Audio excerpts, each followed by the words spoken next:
Almighty and merciful God, we come before you today with humble hearts, mindful of your word. In Matthew 23, Jesus reminds us that those who exalt themselves will be humbled, while those who humble themselves will be exalted, and that the greatest among us must be the servant of all. Lord, remind us that true leadership is about service, quiet, faithful, and rooted in genuine care and love for others. Ipaalala po ninyo sa amin na ang tunay na dangal ay hindi hinahabol, kundi binibigay sa mga marunong magpakumbaba. In moments of uncertainty and tension, grant us the grace to listen more and speak less, to seek wisdom rather than victory, and to choose integrity over ambition. Grant us clarity of mind and calmness of heart as we go about our work today, na sa bawat desisyon na aming gagawin, naway maniig ang purong kabutihan, ang paggalang sa isa't isa, at lalong-lalo na ang malasakit sa sambayanan. At sa lahat ng ito, naway ang aming mga gawa ay maging karapat-dapat sa inyong gabay at biyaya. Keep our hearts steady, O Lord, free from pride, fear, and division. All this we ask in your mighty name. Amen. The Manila Chamber Singers will lead us in the singing of the Philippine National Anthem, and then the group will also render a song entitled Iisang Bangka.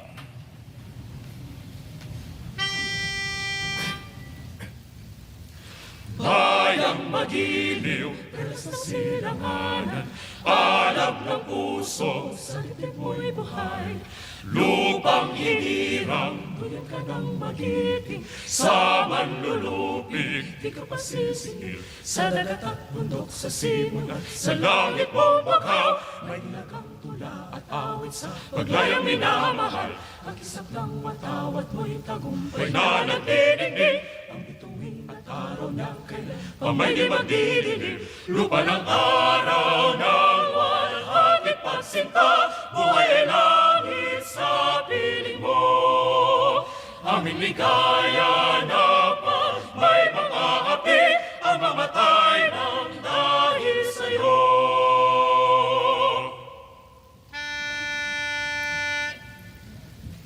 Sama-sama sa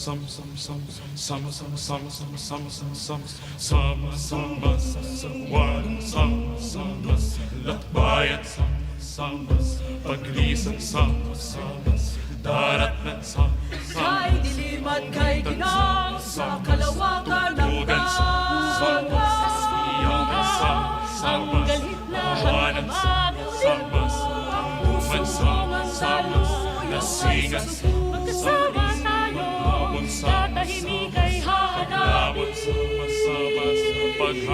Sama-sama sa paghamon, Saan ang tungo, mahal ko, kaibigan, sa pag-ihanap mo, katahimik, basta tayo'y magkasama, laging sasabayan, sa bahay na sa puso, kaibigan, magkasama natin ang laya, sa umaawit na hangin, isip tayo ang gabi, ay hahawiin.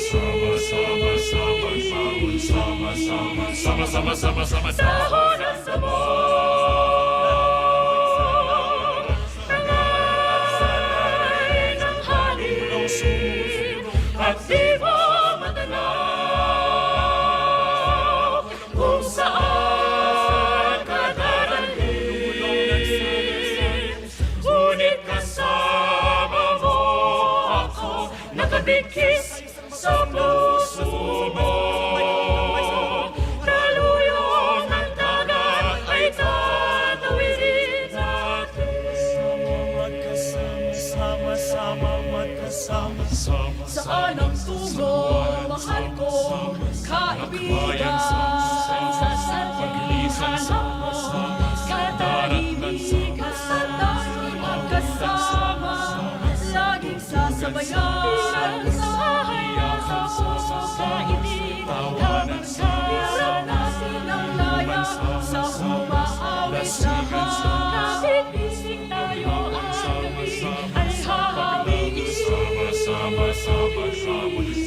Ating liliparin, may harang mang sibat, ating tatawirin, daluyong ng dagat, basta't kasama mo ako, isang bangka tayo. Ano mang bitin ay makakamtan natin, ating liliparin,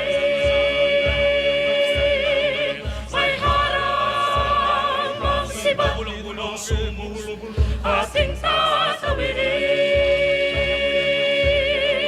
daluyong ng dagat, basta't kasama mo ako, isang bangka tayo. Ano mang bitin ay makakamtan natin. Sama-sama magkasama, sama-sama magkasama, sama-sama magkasama, sama-sama magkasama, sama-sama magkasama.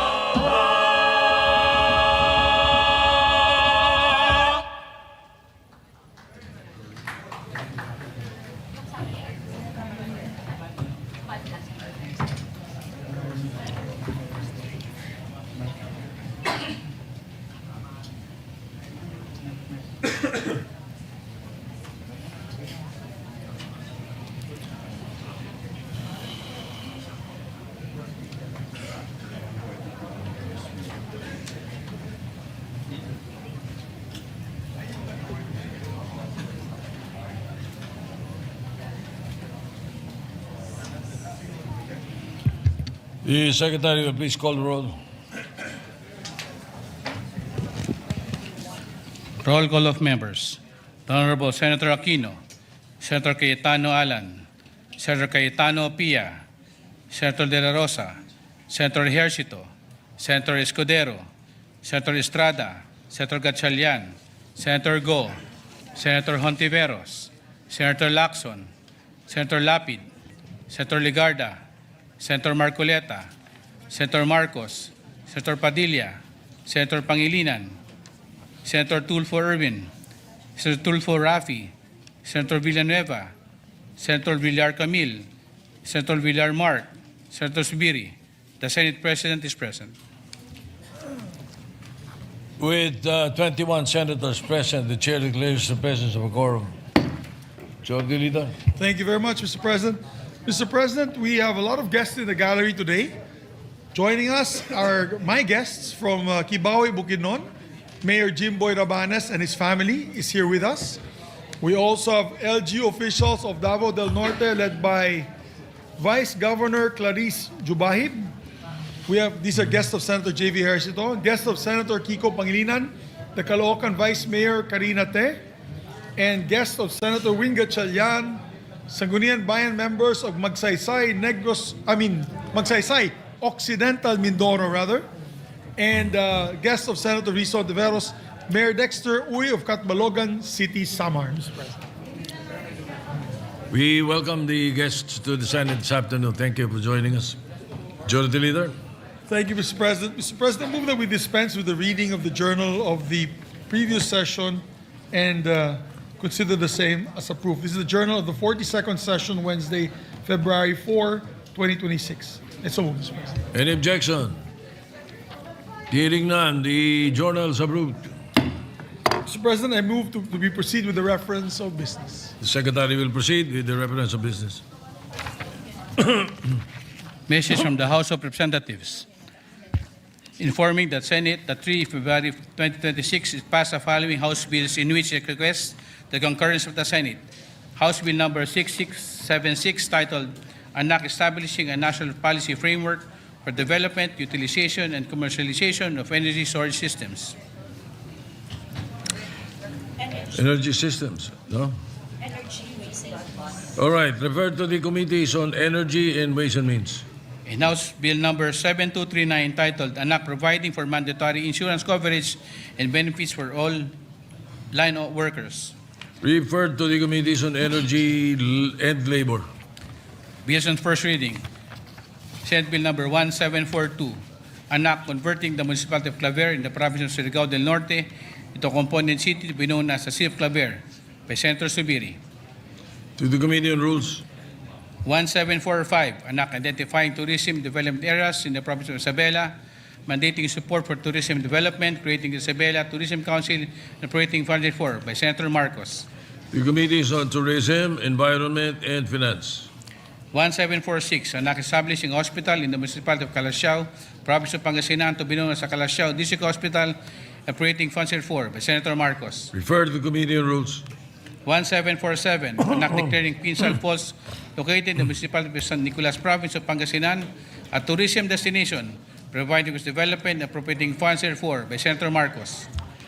To the Committees on Tourism, Public Works, and Finance. 1748, an act declaring Diket Falls, located in the municipality of Umingan, province of Pangasinan, a tourism destination, providing for this development and appropriating funds for by Senator Marcos. To the Committees on Tourism, Public Works, and Finance. 1749, an act dividing Barangay Adams in the municipality of Adams, province of Ilocos Norte into three distinct independent barangays known as Barangay Adan, Barangay Bucarot, and Barangay Malasin by Senator Marcos. To the Committee on Rules. 1750, an act prohibiting political involvement in distribution of government financial assistance, in the display of name, image, or likeness of public officials and government projects in further purpose by Senator Tulfo Erwin. To the Committee on Civil Service. 1751, an act promoting and regulating the donation of umbilical cord blood, appropriating funds for and further purposes by Senator Marcos. To the Committees on Health and Finance. 1752, an act establishing a Philippine Science High School campus in the municipality of Igig, province of Cagayan, and appropriating funds for by Senator Marcos. Referred to the Committee on Rules. 1753, an act amending Republic Act number 11232, otherwise known as an act providing for the Vice Corporation Code of Philippines and for the purposes by Senator Marcos. To the Committees on Constitutional Amendments, Trade, and Finance. 1754, an act mandating the inclusion of digital skills and relevant technology courses in educational curriculum by Senator Villar Camille. To the Committees on Basic Education, Higher Education, and Finance. 1755, an act ensuring that senior high school graduates under the K-12 program equipped with the knowledge, training, and skills development in the labor market by Senator Villar C. To the Committees on to the Committee on Trade, Science and Technology, and Finance. 1756, an act providing support services for small entrepreneurs in the online spaces and providing mechanisms for the integration in the formal economy by Senator Villar C. Correction, this 1756 referred to Committees on Trade, Science and Technology, and Finance. 1755 is referred to the Committees on Basic Education, Higher Education, Ways and Means, and Finance. Please proceed. 1757, an act to protect, promote, and support breastfeeding practices through proper infant and young child feeding by regulating the trade, marketing, and promotions of breast substitutes and food products for infants and young children by Senator Villar C. To the Committees on Health, Trade, and Ways and Means. 1758, an act creating a national women's business enterprise policy and prescribing arrangements for developing, coordinating, and implementing a national program for women's enterprise by Senator Villar C. To the Committees on Women, Trade, and Finance. 1759, an act defining electronic violence against women and their children, providing protective measures and prescribing penalties for violation thereof.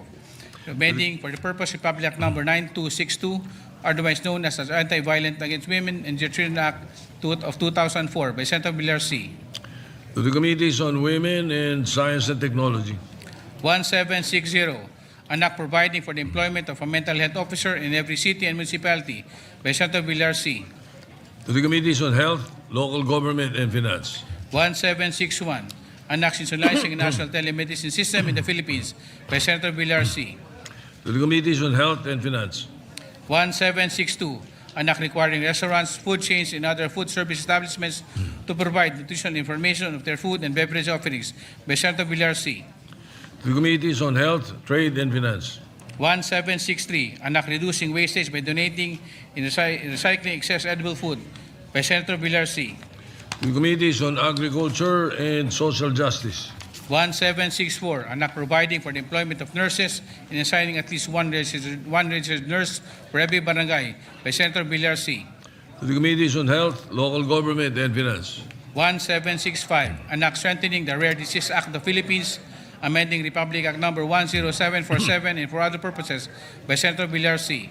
to the Committees on Health and Finance, 1766, an act to establish a grant program to provide vision care to children by Senator Villar. to the Committees on Health and Finance, 1767, an act extending the National Feeding Program to undernourished children in secondary schools, amending for the purpose Republic Act Number 11037, entitled An Act for Institutionalizing a National Feeding Program for undernourished children in public daycare, kindergarten, and elementary schools to combat hunger and undernutrition among Filipino children, appropriating funds for by Senator Villar C. to the Committees on Basic Education, Agriculture, and Finance, 1768, an act granting tax exemption for minors deposit account, amending for the purpose the National Internal Revenue Code of 1997 as amended by Senator Villar C.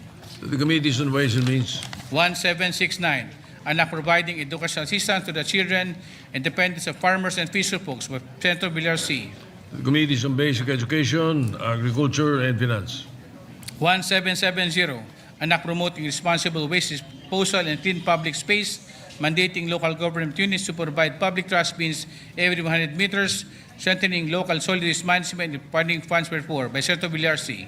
to the Committees on Local Government, Environment, and Finance, 1771, an act strengthening the wildlife conservation and protection mechanism in the Philippines, amending for this purpose Republic Act Number 9147, otherwise known as the Wildlife Resources Conservation and Protection Act by Senator Villar C. to the Committees on Environment, Sustainable Development Goals, Ways and Means, and Finance, 1772, an act amending Republic Act Number 10642, otherwise known as the Philippine Lemon Law by Senator Villar C. to the Committee on Trade, 1773, an act promoting plasma donation and collection, establishing plasma banks, appropriating funds for and for other purposes by Senator Marcos. to the Committee on Health and Finance, 1774, an act granting broader authority to the Department of Trade and Industry in the implementation of its mandate to combat deceptive, unfair, and unconscionable sales act for practices, otherwise amending Republic Number 7394, otherwise known as the Consumer Act of Philippines by Senator Marcos. to the Committee on Trade, 1775, an act declaring the rights and responsibilities of patients, providing penalties for violations, therefore, and for other purposes by Senator Marcos. to the Committees on Health and Justice, Committee report number 25, prepared by and submitted jointly by the Committees on Sports, Ways and Means, and Finance on Senate Bill number 1743 with Senators Cayetano, P. Go, Estrada, and Tulfo are as authors report titled An Act Amending Republic Act Number 10699 or the National Athletes and Coaches Benefits Incentives Act. Recommending its approval in substitution of Senate Bills number 27, 407, 474, and 713 by Senator Go. to the Calendar for Ordinary Business, Committee report number 26, prepared and committed by the Committee on Banks, Finance Institutions, and Currencies on Senate Bill number 1744 with Senators Gatchalian, Padilla, and Villanueva as authors therefore titled An Act Regulating Debt Collection Practices to Protect Debtors from Abuses, Harassment, Unfair Treatment, and Misrepresentation, recommending its approval in substitution of Senate Bills number 370 and 603, taking into consideration PS Resolution number 21 by Senator Villanueva. to the Calendar for Ordinary Business. Majority Leader,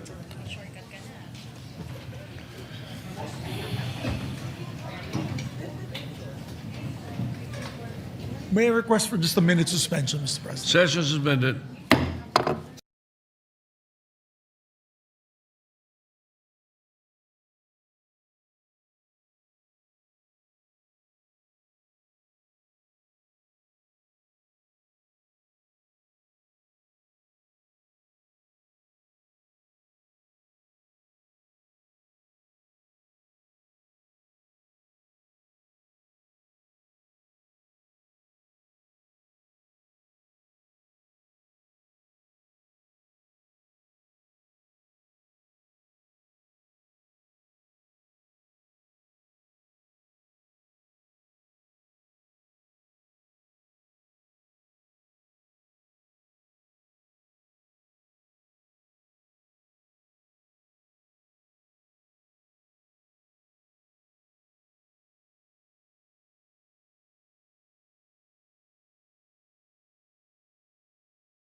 Session resumed. Thank you, Mr. President. Mr. President, I move that we resume consideration of proposed Senate Resolution number 256. I so move, Mr. President. Any objection? Hearing none, consideration of the measures in order. This is the resolution expressing the sense of the Senate or condemning the recent public statements issued by the Embassy of the People's Republic of China. To sponsor the measure, Mr. President, is Senator Francis Kiko Pangilinan, and to interpolate is our distinguished Minority Floor Leader, Senator Alan Peter Cayetano. So move, Mr. President. Senator Francis Pangilinan is recognized to continue sponsoring the measure and for the period of interpellation. The Minority Leader, Senator Alan Cayetano, is recognized. We are more than willing, Mr. President, to Good answer afternoon, the- Mr. President, and to our esteemed colleague, Senator Kiko Pangilinan.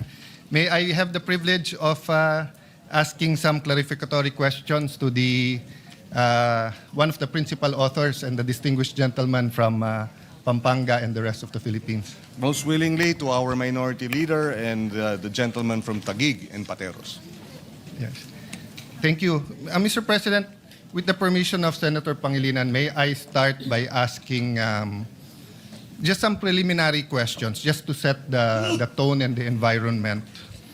Let me start by saying that the gentleman is a friend.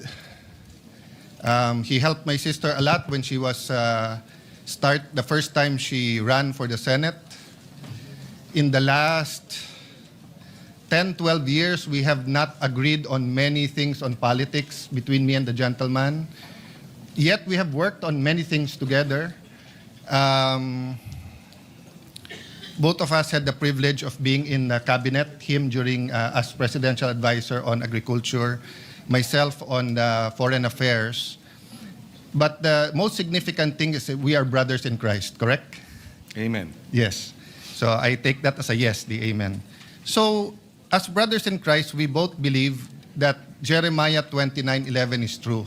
When God said, "For I know the plans I have for you, plans to prosper you, not to harm you, plans to give you hope in a future," that refers to the Philippines, as it refers to other nations, correct? That is correct. Yes. And part of the future and hope that God is giving us is also to secure our territory. Am I correct there? That is correct. Yes. And also to secure the benefits of our sovereign rights. That is correct, Mr. President. And of course, kasama rin po doon yung responsibilities natin sa sovereign rights. For example, managing the ecosystem in the West Philippine Sea, South China Sea. That is correct, Mr. President. Mr. President, I know the answer to this, but let me ask it anyway. The gentleman from Pampanga, being from a city councilor to senator of this republic to a cabinet member, you do share the view that sending millions of Filipinos out of the Philippines because there's no work here is not sustainable. We have to come to a turning point where there are quality jobs in our country, correct? That is correct, and I believe agriculture and fisheries modernization would be key to bringing our overseas Filipino workers back because that will be sustainable economic growth should we focus on agriculture and fisheries, Mr. President, as a path to modernization and sustainable economic growth. Actually, the gentleman answered my follow-up question because my follow-up question was that precisely that I know his passion for agriculture. I think that's been a 15, 20, 25-year passion of the gentleman. A decade and a half, about A decade 15, and a half, about no? 15 years. And of course, fisheries, very, very much underestimated yung potential ng fisheries. Of course, we can expand that to sana bumalik yung manufacturing, sana ang ating pong mga creative, no? Whether yung mga gumagawa ng games, whether po yung ating mga fashion designers, whether po yung ating visual artist or yung mga painters, sculptures, sana magkaroon ng break worldwide and that would also bring in the income and hopefully less sending of Filipinos abroad.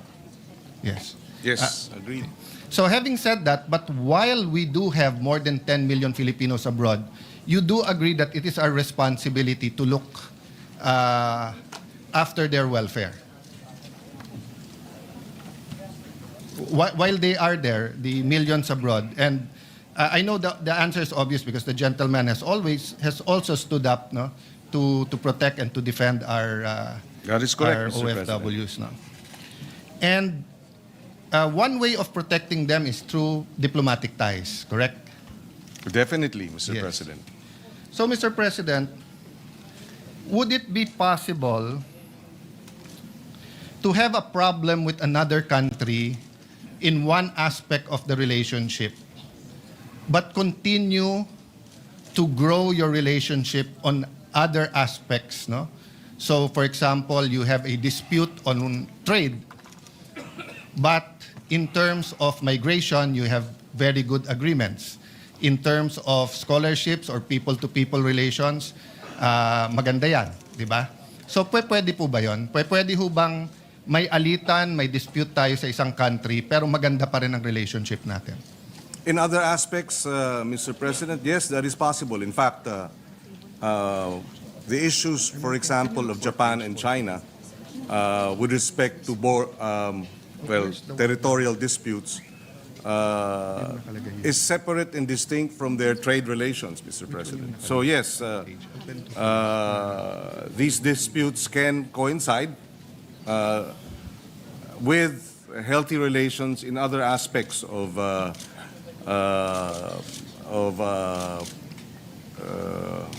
trade, foreign exchange, cultural exchange, among others, Mr. President. That's correct. So, Mr. President, these are all preliminary, and I hope you give me a little bit of latitude on it. But to go straight to the point, can we have good relationship with China despite our dispute in the West Philippine Sea and the South China Sea? Up to a certain extent that, yes, definitely. We hope we could be able to distinguish between our territorial disputes as well as, for example, our desire for greater trade with China. Mr. President, we'd like to see something like that, yes. So I thank you for your answer, and I think it is perfectly correct because we do have very, very good relationships with Malaysia and Vietnam, despite our dispute with them in the West Philippine Sea, the South China Sea. In fact, sa Malaysia, we have two disputes. We have dispute in the West Philippine Sea, but we also have dispute about Sabah. That's correct. No? Of course, they do not recognize that we do have a dispute regarding Sabah because as far as they're concerned, there was a UN referendum and that's done, di ba? So there can be a dispute despite the fact that the other side says walang dispute, tapos na to. Well, yes, definitely. Yes. So, could it be possible, Mr. President, that marami sa atin pare-pareho ang stand? To simplify, atin to. Atin to. I will not go into the details that Senator Marcoleta went into or His Honor or others where you look at the legal basis of the different entitlements and territory. I think mahaba po yun. No? If you go to the Treaty of Paris, the amendments, the difference between territory and sovereign rights, mahaba yon. But would it be possible na pareho tayo ng stand, atin to, pero iba lang tayo ng approach kung paano ma-secure ang benefits ng atin ito? Well, definitely, Mr. President, we are in a democracy. We can agree, but at the same time have differences in approaches, Mr. President. We can agree on a fundamental principle that the exclusive economic zone, for example, of the Philippines has been ruled upon. We can agree that the arbitral ruling is a victory for us.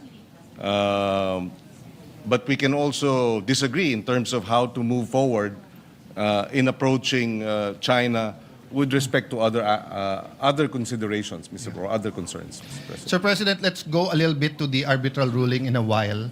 But thank you very much to the gentleman, to the principal author, Senator Kiko, especially Senator Bam, who we worked closely together in the previous Congress, in the Rules Committee, yourself. We can disagree on language, on culture, on approach, maybe even strategy, but I don't want to go into strategy because the other countries are watching. No, Malaysia, Vietnam, China.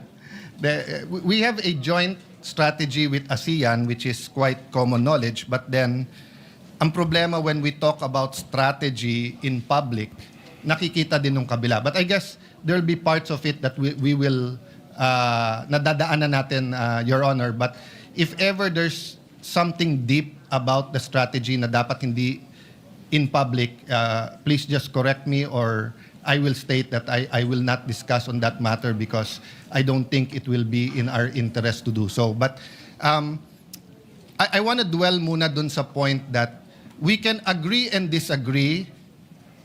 We can love the Philippines, protect our territory, secure the victory under UNCLOS, under the arbitral ruling, under international law, but yet magkakampi tayo. Pero kasi tignan nyo tong article na to. Sabi po nung dating secretary ng Presidential Advisor on Political Affairs, hold the senadors accountable. So, as far as he is concerned, anyone who did not sign the resolution is pro-China. I dare ask, do you agree, Your Honor? I do not agree. In fact, I manifested when we sponsored the measure that the final determination of whether you are for or against the resolution is not in the being an introducer, but in voting whether for or against the resolution, which comes after. Thank you for that, Mr. President, with a little bit of modification. Because if the resolution was like the resolutions in the 19th Congress, that was explicit on the Philippine official stand, then we will be unanimous. But the resolution is on statements, not on our stand. That's where, personal ko to, this is not the whole minority. Yun ang gusto kong linawin. Ang resolution na to ay tungkol sa sagutan ng mga opisyal ng Pilipinas at ng top diplomat na nandito sa Pilipinas ng China. As far as I'm concerned, hindi to tungkol sa stand natin. But this is the incredible thing, Mr. President. I remember the time that I hanged out a lot with Senator Lacson. Doon ko natutunan na sa House kasi wala or iba yung terminology. Sa Senate meron OB, official business. So kung may session tayo, pero let's say may international conference, OB ka, official business, di ba? Or we don't allow hearings na kasabay nung plenary, but if there was something in Malacanang, between the House, the Senate, or the Judiciary, the Senate, Malacanang, pwede ka magpa-OB. But there is another kind of OB, yung opportunistang balimbing. No? What do I mean by that? May I ask, Mr. President, honored gentleman, are you familiar with the stand of Secretary Llamas regarding the West Philippine Sea? It's okay if you're not. I'm just wondering if you're familiar. I'm not familiar, Mr. President. Today, he's one of the most ardent voices, the most firm voice about confronting China. At yung hindi mag-confront sa China ay senador or pro-China. That's a funny thing because before the arbitral ruling was filed, he sought me out. Sabi niya, Alan, mali approach ni Pinoy. Dapat kinakausap ang mga Chinese. Kung gusto mo, i-set up ko yung meeting between you and the Chinese ambassador. And he did. And then sabi niya sa akin, Alan, ang Chinese may ibang kultura. Kakausapin mo yan bilateral.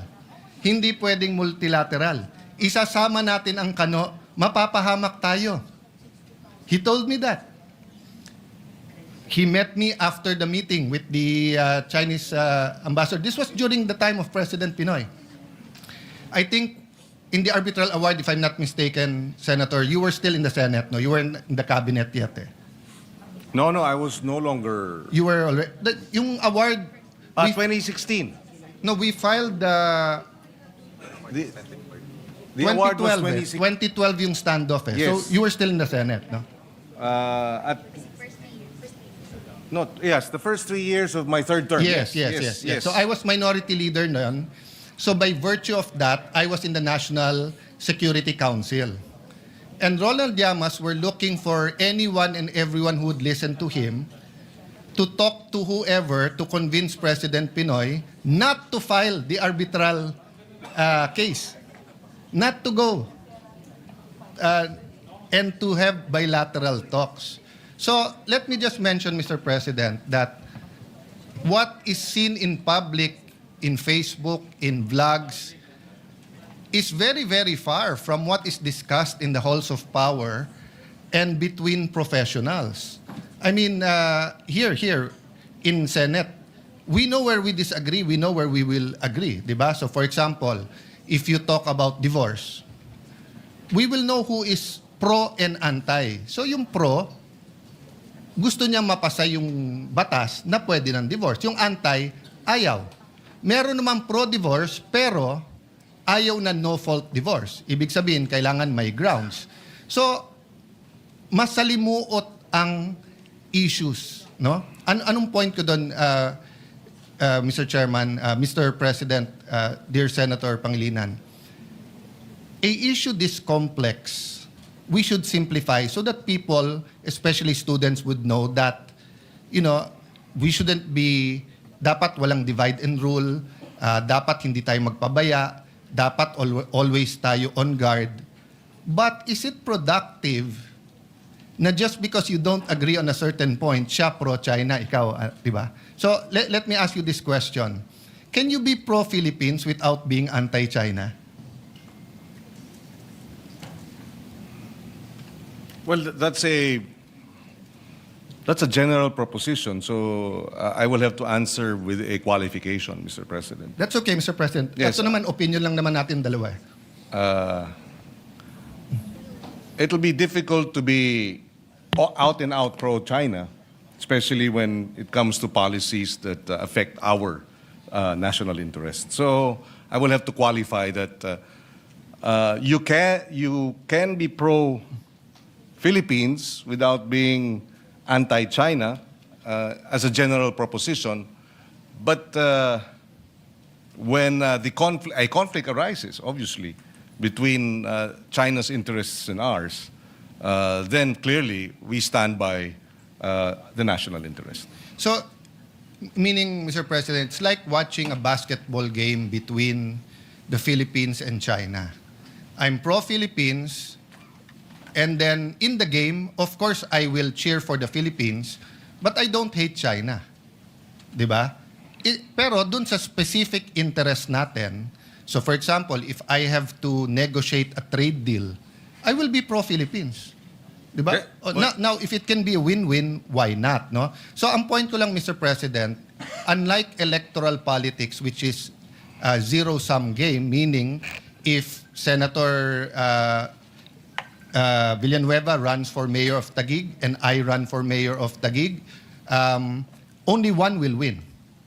But in diplomacy, it's not a zero-sum game. Diba? It's a continuous dialogue, continuous communication, and there are times that we shout at each other. There's time that you hate the situation. So I'm not even talking about being pro-China. So what I'm saying is that we deal with our problems with Vietnam, but we're pro-Philippines, but we're not anti-Vietnam. Nabanggit ni Ginoong minority leader yung basketball. In fact, ako may halimbawa. Last Tuesday, nung matapos yung aming balitaktakan ni Senator Marcoleta, yung nag-dinner kami sa Chinese restaurant. Hindi ng mga kasamahan ko. So ibig sabihin, kahit na ba tayo ay naninindigan at hindi tayo sumasang-ayon sa naging patakaran o yung mga bitiw na salita ng gobyerno ng China, paborito ko pa rin ang Chinese food. Yes. So that's a good example because that's what I want to point out. Pareho tayo ng stand, atin to. Etong portions ng South China Sea, West Philippine Sea, na territory natin. Ako, mas radical pa stand ko. Hindi lang yung 12 nautical miles. Yung nasa Treaty of Spanish, atin din yun. Hindi natin pwedeng basta't i-give up yon by international treaty. Diba? Some will disagree, some will agree. The Supreme Court case na final ni a brilliant man ni Professor Magallona, diba? Nasabi niya, sa UNCLOS, bumawas yung ating territory. But we're not here to discuss that now. We're discussing, number one, yung sagutan ng opisyales at nila. So I just want to point that out, Mr. President, Senator Pangilinan, because we don't want to be hitting each other kung pareho naman pala stand natin in terms of sovereign rights and sovereignty. Let it be oversimplified. Si Senator Amy, kapitbahay natin dalawa, co-owners tayo, may puno ng mangga sa gitna. Sabi ni Senator Amy, sa kanya yon. Sabi natin dalawa, sa atin yon. Tuwing nagbubunga, nag-aaway tayo. Ang problema, mas mayaman sa atin si Senator Amy. Ang problema, marami pong tangke, aeroplano, pati sa pera, pati sa diplomacy, sa abogado, mas marami si Senator Amy. So ako, ang stand ko, makipag-usap tayo kay Senator Amy. Ikaw ang stand mo, hindi, sinisigawan na tayo, makipagsigawan na tayo. So we have the same stand. Mr. President, let me just finish this sentence. Yes, and I will clarify but ang pinag-uusapan natin, yung approach. Pero so far as saying na etong puno ng mangga ay atin, pareho tayo. Pero hindi po nakikipagsigawan ang I would not describe yung position taken by this representation as nakikipagsigawan. In fact, maganda yung point ng minority leader, yung kanyang paghahambing na sila, ang China, maraming baril, maraming resources, maraming armamento, etc. At dahil nga doon, napakahalaga na ating isinusulong yung rule of law. At yung ating sandigan ay yung international law. Hindi natin maaring labanan ng puwersa ang China. We cannot fight in the area of brute force. And that's why we are fighting in the area of the arbitrary ruling, the UNCLOS, the rule of law, international law. Yes. I will not disagree with you. When I said sigawan, it was in the context of magkapitbahay, etc. Because, Mr. President, President Aquino and President Duterte had very different approach. President Aquino, at a certain point, to be fair to him, at a certain point, may bilateral na pag-uusap. But after the standoff sa Scarborough, nagkaroon po ng, for lack of better word, we call it megaphone diplomacy. Diba? Yung maingay sa media. But for the record, Mr. President, did we lose a single inch of territory or sovereign rights? Did we lose a single centavo during the Duterte administration? Well, according to the Department of National Defense, because this was tackled during the interpellation last week, that despite the Duterte administration's positioning, the harassment did not stop.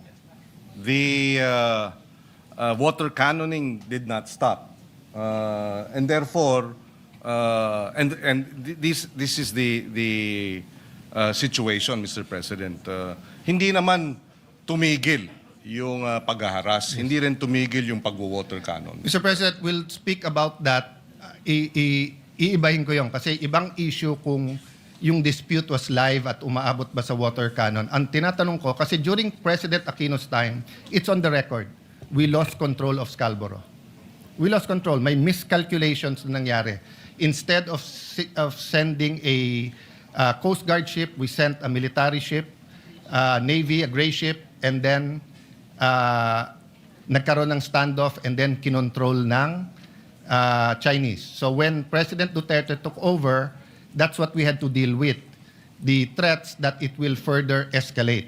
So from the time that President Duterte took over, June 30, 2016, until the time he left, June 30, 2022, did we lose a single feature, a single square inch?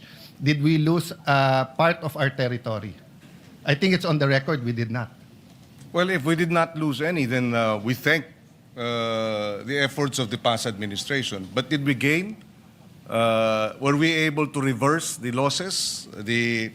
I think not. Were we able to improve our trade, direct investments, etc.? I would say not so. Not as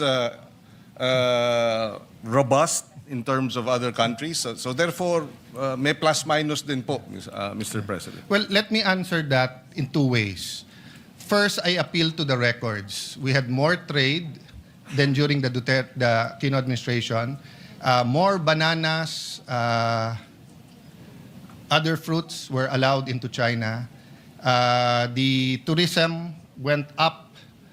First time in our history, lumaban yung dami ng Chinese versus dumami ng Japanese. And then yung hindi nakakapangisda, your staff, I have my support staff, you have your support staff, they can Google it. President Duterte announced that our fishermen can fish. Hindi lang pwede sa loob ng lagoon. And pati yon meron dahilan because spawning grounds yon eh. So hindi dapat mag-fish dun sa loob. Long story short, hindi nakakapag-fish nun. Did we gain? That is now the challenge of the Marcos administration.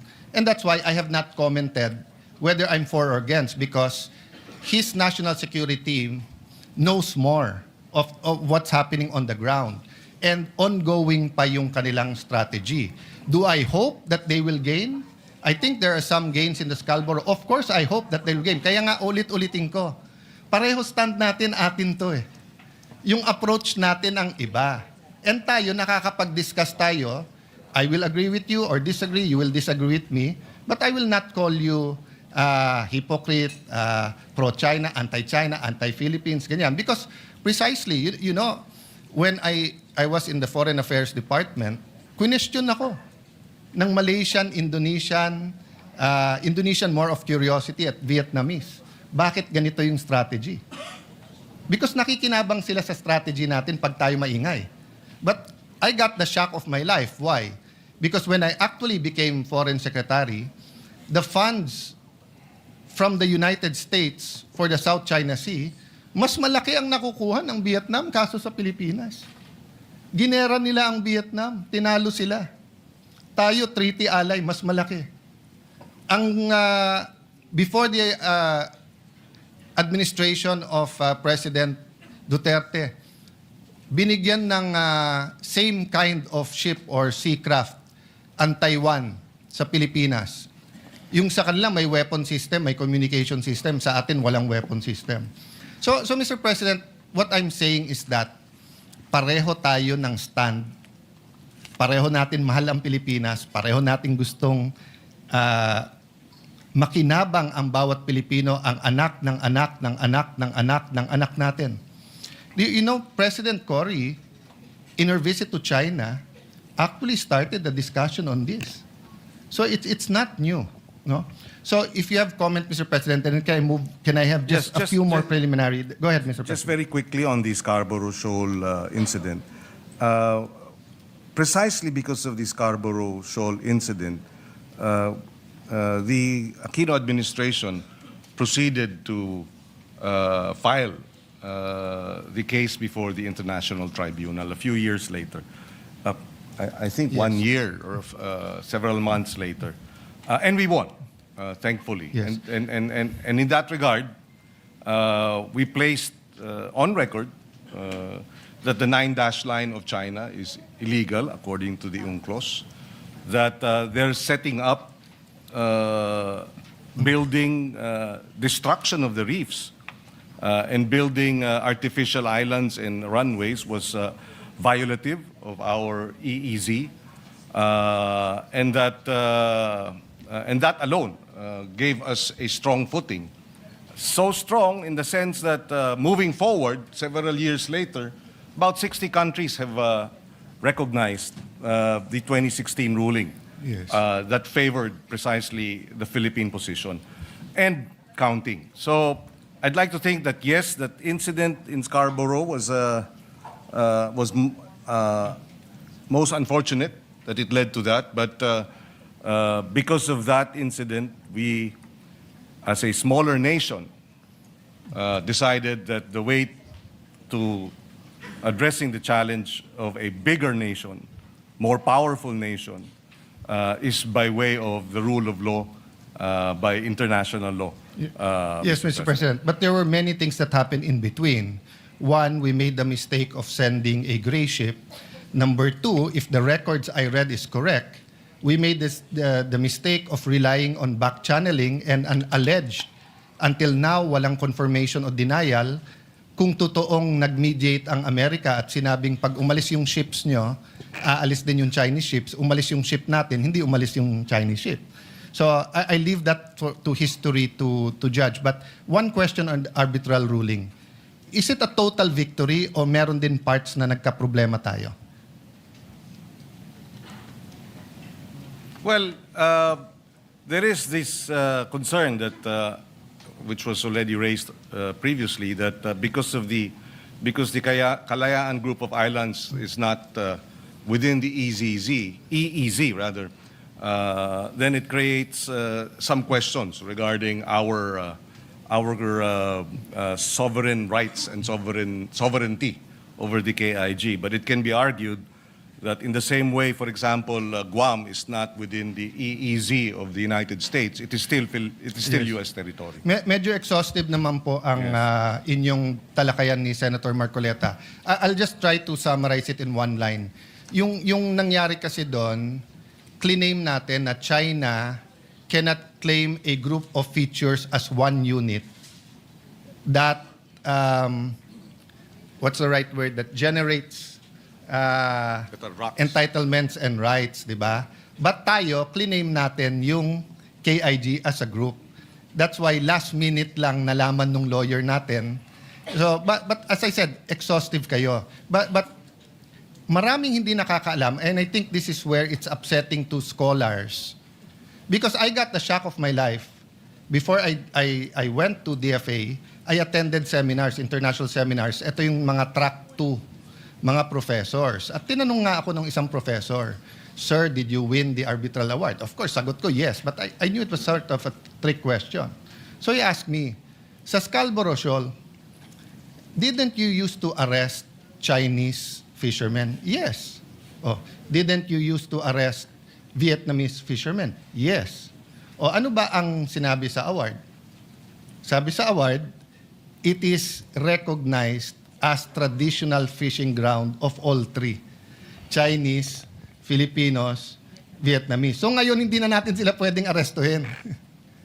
So hindi rin totoo na parang Biblia, as far as we are Christians is concerned, that every part of the Bible is true. May mga naging kahinaan din itong agad-agad natin pagpunta sa arbitral ruling. Kaya, in resetting our problem in Scarborough Shoal, hindi na natin mababalik sa before Pinoy's time or before the standoff because stop na tayo nung ruling sa arbitral court. But in the conceding that may be the case in terms of us arresting other fishers from other nations, the fact that there was a recognition that these are traditional fishing grounds for all means that China is now doing illegal acts by water cannoning our fisher folk who are in the area, Mr. President. So in that regard, Mr. President, that was clear even before. But before, pwede natin sila arestuhin. Ngayon, hindi na natin sila pwedeng arestuhin. Dati, pag i-easy natin, kailangan nila ng fisheries agreement. Kung hindi, pwede natin silang arestuhin. Parang Papua New Guinea. Sa ngayon, doon na tayo kumukuha. Not all, but tuna, kumukuha tayo sa EEZ nila, pero may fishing agreement. Sa ibang parts ng EEZ natin, we can still arrest. Yes. But not in Scarborough. But that's not my point. My point is, we can discuss soberly as patriotic Filipinos how to navigate this and secure our territory and also benefit from all of this, from our sovereign rights, di ba? Without saying you're pro-China, you're anti-China, Senador ka, etc. No? And the funny thing is, Mr. Llamas was correct on that point. Because sinasabi niya, hindi man pinag-aralan lahat, iba-iba yan. Iba yung stand natin sa Ayungin, iba stand natin sa KIG, kay Don. Kaya lang ngayon, biglang balimbing na, biglang totally siya ang Mr. Philippines. No? Mr. President, who was the first to start reclaiming in the South China Sea? At least from the Philippine What country, Mr. President? Oh, you're from the DFA. Yes, our DND resource person says that it was Malaysia Okay. that started claiming. No? Okay. And of the claimant countries, sinong pinaka-aggressive? Of the claimant countries. I'm not talking about 1 China. month, 1 China, year. of In the course. last 20 years, China. Yes. Okay. Sino pinaka-maraming reclamation? China. As of today, Vietnam, according to the DND, Mr. President. What country offered the United States not to militarize the reclamations, etc.?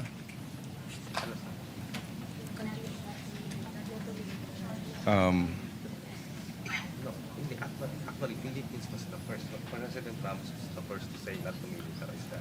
Ramos. Yeah, before. Yes, according to our resource person, it was President Ramos who first Okay. requested not to militarize the area, Mr. Okay. President. Not bad yung taga-DND, sir. You got 1 out of 4 questions correct. Not bad. The first to reclaim was Vietnam. The most aggressive to reclaim and most islands is Vietnam. Yes, that's correct. The most aggressive is Vietnam. The country to first propose to President Obama not to militarize na hindi tinanggap ng American government is China. President Xi was still vice president there. It's recorded in many, many books. I recommend you read yung kay Mahubani, a great diplomat, a great professor of the Lee Kuan Yew School of Government. No? Instead of saying yes, they continued to send their Navy ships because of the freedom of navigation.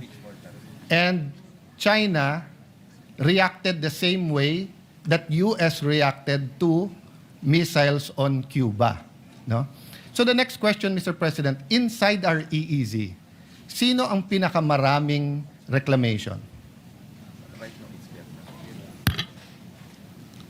Right now, it is, as I'm made to understand, it is Vietnam. Okay. Sinong pangalawa? Again, according to our DND resource person, China is the second. Okay. Mali po, it's Malaysia.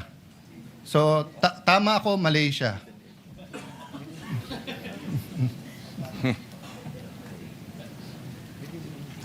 Kasi, Malaysia has 5.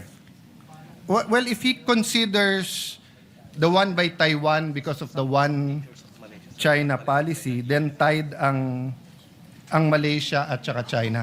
May I know if militarized etong mga nireclaim ng Vietnam at saka ng Malaysia?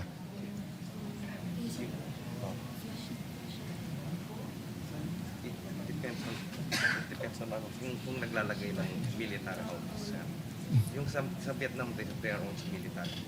Yes, according to our resource persons in Vietnam, there are military personnel and officers. And So officials. military personnel lang naman, but hindi militarized. Well, yes, he not in the context or not. In the context of the Yes, not in the relative to. Okay. Ang Malaysia po. Sa Malaysia, sir, may military and then they also have a civilianized island. Similar. They have the military, but they also have civilianized islands, Mr. President.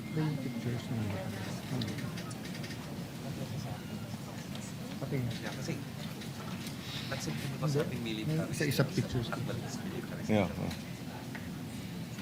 It's part of defense. So, doing national defense on our part is not actually military. Yeah. Mr. President, I'm looking for the pictures, but I don't know kung hindi lang authorized ang representative nyo sa DND. Ang features ng Vietnam at Malaysia are may missile silos, may military ships, may radars. I showed it already in this session hall. So hindi totoo na hindi militarized ang Vietnam at saka ang Malaysian features. I'm trying to look for the pictures. Is it there? Yeah, that one. Can you show that, please? Actually, yung term na military is kasi hindi. Nasa part 2. Oh. Mr. President, during the time of President Duterte, while they're readying the pictures, parating inuulit-ulit ni Justice Carpio, pag hindi ka nag-protest, malulusaw, I don't know his exact term, pero maapektuhan daw claim natin. Did you hear that noise during that time? I may have picked it up, Mr. President. Yes. I don't know. I'm not sure exactly when he Yes, said that. he- But he- there were a number of Yeah, times. he yes. together with many advocates kept on saying, whether I was foreign minister doon o hindi, na pagka hindi ka nag-protest, parang sa atin sa domestic law, di ba, na parang pag 30 years, yung lupa, walang titulo, uninterrupted, walang nagclaim, nagkakaroon ng laches o na-estopel ka. Is there a personnel from DFA here? Yes. Yes. Maybe we'd like He to get... probably used to work for you. Yeah. So let me ask that question. Is the principle of estoppel or of laches applicable to what we are contesting or what we are fighting for in the South China Sea? So tama ba si Justice Carpio na pag hindi tayo nag-protest, mawawala yan? That's the reason why we protest. Kasi we will be taught to lie. So it does. Kaya tayo nag-protest. As a general principle, the resource person says yes. Latches may, over time, affect our claims, Mr. President. Maybe we have to correct that, Mr. President. Napakadelikado ng statement na yon. Alam niyo bakit? Kasi nung panahon ni President Aquino and even during the Duterte time, we did not protest Vietnam and Malaysia. So kung tama yung sinasabi ni Justice Carpio, wala na tayong claim sa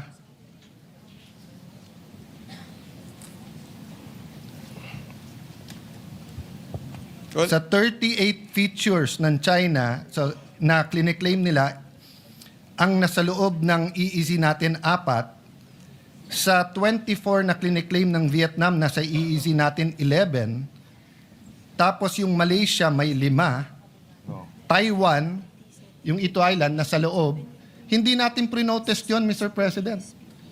So, let's dispel that malicious political statement because it is not a legal proposition. Wala sa UNCLOS ang laches at saka estoppel. Wala po doon. Hindi, ibang-iba yung law of the sea sa law of land. Sa land, pag walang titulo, tapos si SecGen, lalo kung yung titulo, yung lupa na yun ay nasa Batangas, and meron siyang constituent na nandun 30 years, may tax deck siya, walang nag-claim, uninterrupted, pwedeng tituluhan, pag biglang ako, kapitbahay niya, 1 year later, sabihin, akin yan, hindi na pwede. May estoppel na may latches na Hindi totoo yon sa law of the seas. Kahit 1,000 taon, kahit bumangon yung mga mummies at dun sa mga pyramid sa Egypt, atin pa rin yon. No, Mr. President? I mean, we don't have to debate it today, courtesy if the DFA wants to answer that. But if that is their answer, And that wasn't their answer to me when I was secretary, because I asked everyone in DFA, I asked them, kung tama si Justice Carpio at hindi nag-protest during the time of President Aquino, we will file the protest now. Sabi, sir, hindi kailangan. At saka, sir, pag nag-protest ka sa Vietnam at Malaysia, tayo magkakampi ngayon kasi mas malaki ang China. Tayo sa ASEAN ang nag-uusap-usap. So hindi naman pwedeng iba yung rule sa China, iba yung rule sa Malaysia at Vietnam. In terms of legal, Mr. President. In terms of legal, that's correct. In approach, In terms of realities, yes, we do have in to certain realities, like for example, the water cannons, di ba? Yes. Yes. Yes. So, Mr. President, eto example, Hison Reef. My eyes isn't as good as it used to be, but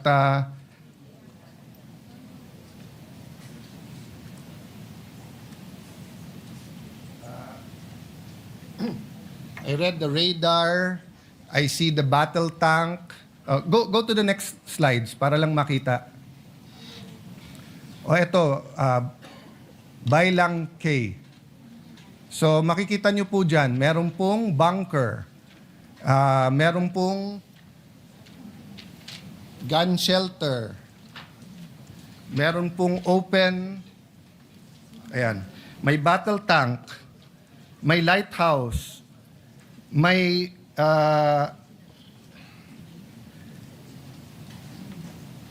speedboats, may pier. Next slide. The Sincoe East Reef, if I'm pronouncing it right, ha? Meron tong 3-sweep twisted blade turbine for power. May battle tank. May 12.7 mm HMG, concrete bunkers. At the time I got this and President Duterte allowed me to show it, ongoing pa yung construction nila. Next, Vietnam, Pugad Island. Sa Pugad Island, may battle tank, may anti-aircraft artillery. So let me ask the DND representative, through of course you gentleman, ang mga airplano ba natin, helicopters or Coast Guard, dumidikit sa mga island ng occupied ng Vietnam?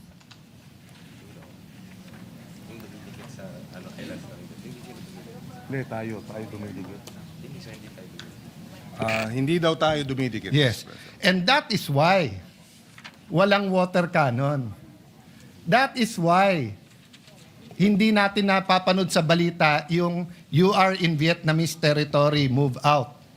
Because iniiwasan natin yung sa Malaysia at Vietnam.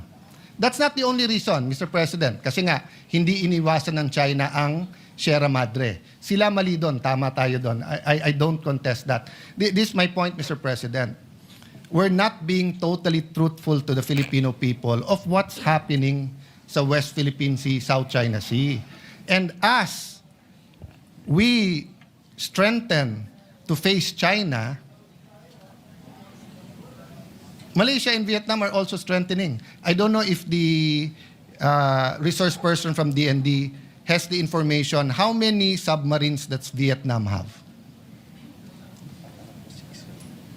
In the area? There are a number. Yes. Of, And how many does Malaysia have? I think 3. also, there I'm are. sorry, sir. I know you don't have it offhand, but enough to say na marami. How many Philippines has? Except, hindi kasama yung kay Chabit na submarine na ginagamit niya sa Ilocos, ha? How many submarines does the Philippines have?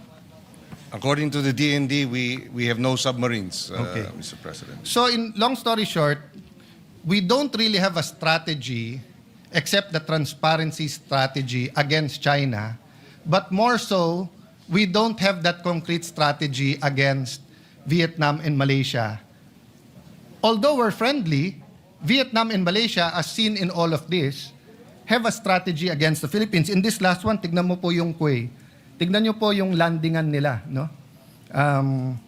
Dun sa Pugad Island, Let's go very fast, with your permission, just to show you yung Malaysian. Let's go to the Malaysian. Ayan. So, yan ang example po, oh. May runways na rin sila. Next slide. Swallow Reef. Next slide. 5 yan eh. So anyway, sige, let's stop there. But the point I want to make, Mr. President, is kailangan natin magkaisa sa issue na to. Atin to. And some want to make it a political issue. Sila pro-China, kami anti. Hindi po. Pare-pareho tayong pro-Philippines. Pero may mga detalye na kailangan pag-usapan natin ng husto. So I'll go straight to the resolution unless you wanna Yes, please. just react. Yeah. To the resolution, Mr. President, is it correct that ang pinagmulan nito ay yung presentation ni Commodore Tariela na may depiction in caricature or whatever the right name is of President Xi sa presentation niya? Ito ba yung pinagmulan nito? Hindi naman, di ba? Even before that. Yeah. I think that may be one of the issues raised, but I don't think it began with that, Mr. President. No, Mr. President, because bago po yung yung Chinese ambassador eh. So all the disputes with the former ambassador, kung meron man, was covered by the 19th Congress eh. Kompleto naman tayo ng resolution eh. So lumala ito nung nagkaroon ng caricature regarding the president of China. So, asan yung side by side? Pakita mo. So, siguro ito question ko. Let's, with your permission, Mr. President, Senator Pangilinan, let's focus on Commodore Tariela muna, no? I don't doubt his patriotism. I don't doubt his contribution to the cause. At lahat ng ginawa niya na opisyal at tama, wala akong problema. Okay. This is one picture. Pero nasan yung picture ni Presidente na nung sa ASEAN ba yun? O sa APEC? Hindi, yung nilapitan niya bigla si President Xi. Meron ka nun, di ba? Ito muna. Ano sa dalawa ang opisyal ng Pilipinas? Yung mag-usap tayo, magdebate, ipaglaban natin atin, pero sa simbolo ng watawat at sa simbolo ng Pangulo ng bawat bansa, cordial tayo, or ang opisyal ba natin ay umikot tayo at gumawa tayo ng mga caricature at siraan natin ang image ng presidente ng kabila? Which is our official policy? If I may just clarify, Mr. President, because the mention of the caricature. Mr. President, according to the information, the caricature came out January 14. But even before that, Mr. President, I publicly came up with a statement expressing concern about the military exercises, live military exercises undertaken by China in the Taiwan Straits. That was in December. And there, Mr. President, I was called out by the Chinese embassy spokesperson saying, reminding me that I should respect the one China policy. And so the issue of Tariela cannot be isolated, Mr. President. Okay. So, and therefore, if I answer this, it is simplifying, Mr. President, the whole resolution into Tariela's statements. No, it's not, Mr. President. Mr. President, I'll go to the one China policy later on and why you were called out. Because if you remember, the president himself was called out. Exactly, But not Mr. by President. no, because that's their duty. Well, and this is our duty to respond. Yes. Mr. President. Yes. Yes, it's your duty to respond, Mr. President. But To uphold the rights, to uphold our independence, to uphold our freedom of speech, Mr. President. yes, Mr. President, but one of the red lines of China in their diplomatic relations with any country, including the United States, is the one China policy. That's why when the Speaker of the House of US went to Taiwan, they were called out. And there was no issue. Mr. President, and they called, Mr. President, let me finish. Yes. They called, and there was a debate. When President Bongbong said we have to prepare, President BBM, nag-statement. So, wala namang issue eh. Eto stand natin, eto stand nila. Except that, What's Mr. the President, issue there? my experience with Chinese statements, Mr. President, is that they tend to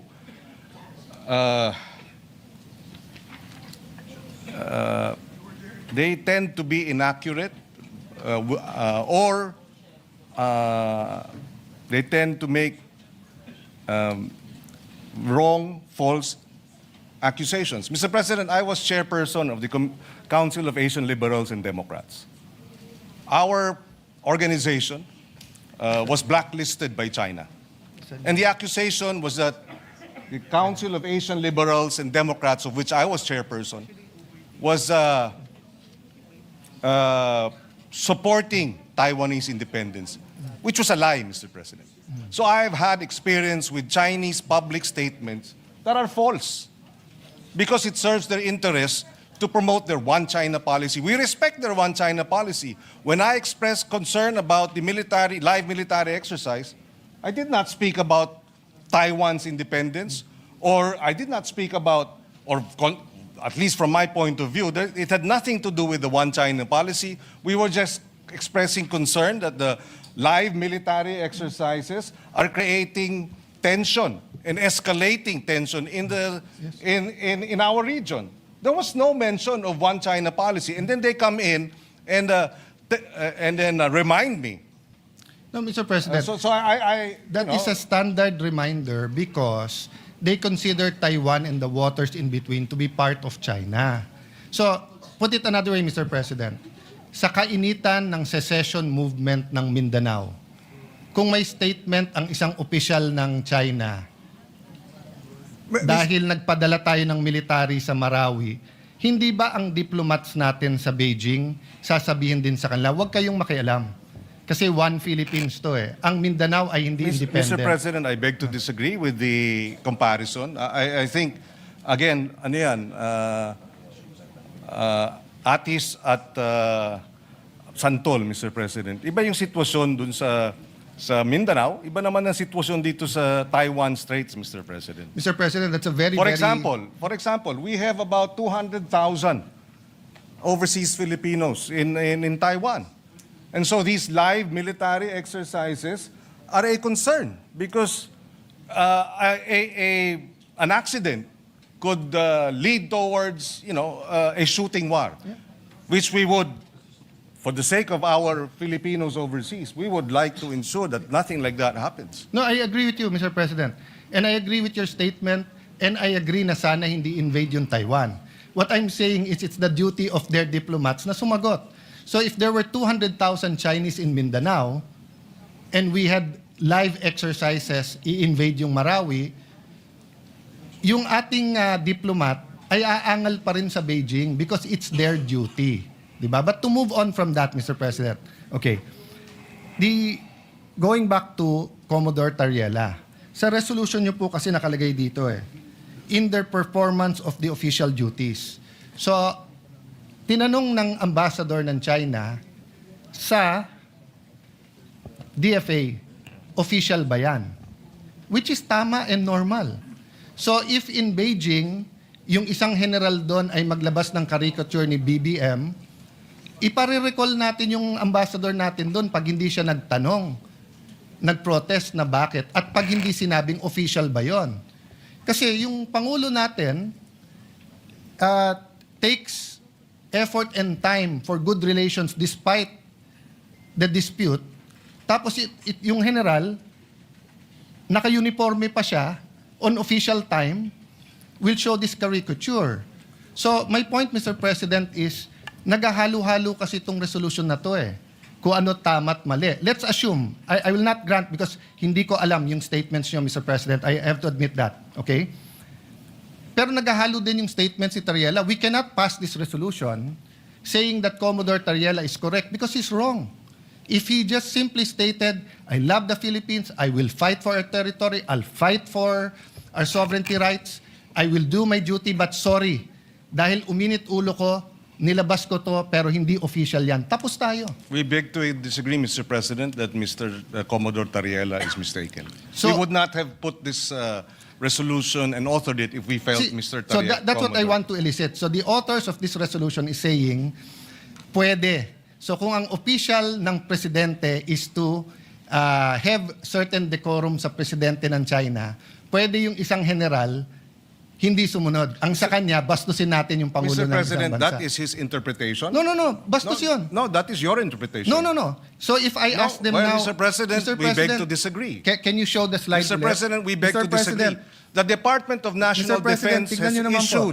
has issued a statement condemning China's remarks, Mr. No, President. we're not talking about... Mr. President, if you look at the DFA, it was also telling Tariela, but not directly. It says, It was saying, follow the decorum, Mr. President. Mr. President, kung ganyan ang stand natin, then my staff now can show a meme of you. Mr. President, Mr. President, dito ba sa... Let me ask that question. Mr. President, I am not from China. Why will they put a meme? Why will your staff put No, a it's meme not about towards me? China. It's about No, decorum. You're comparing apples Mr. and President, oranges, Mr. no. President. You are simplifying Session what is is a suspended for 1 minute. complicated na international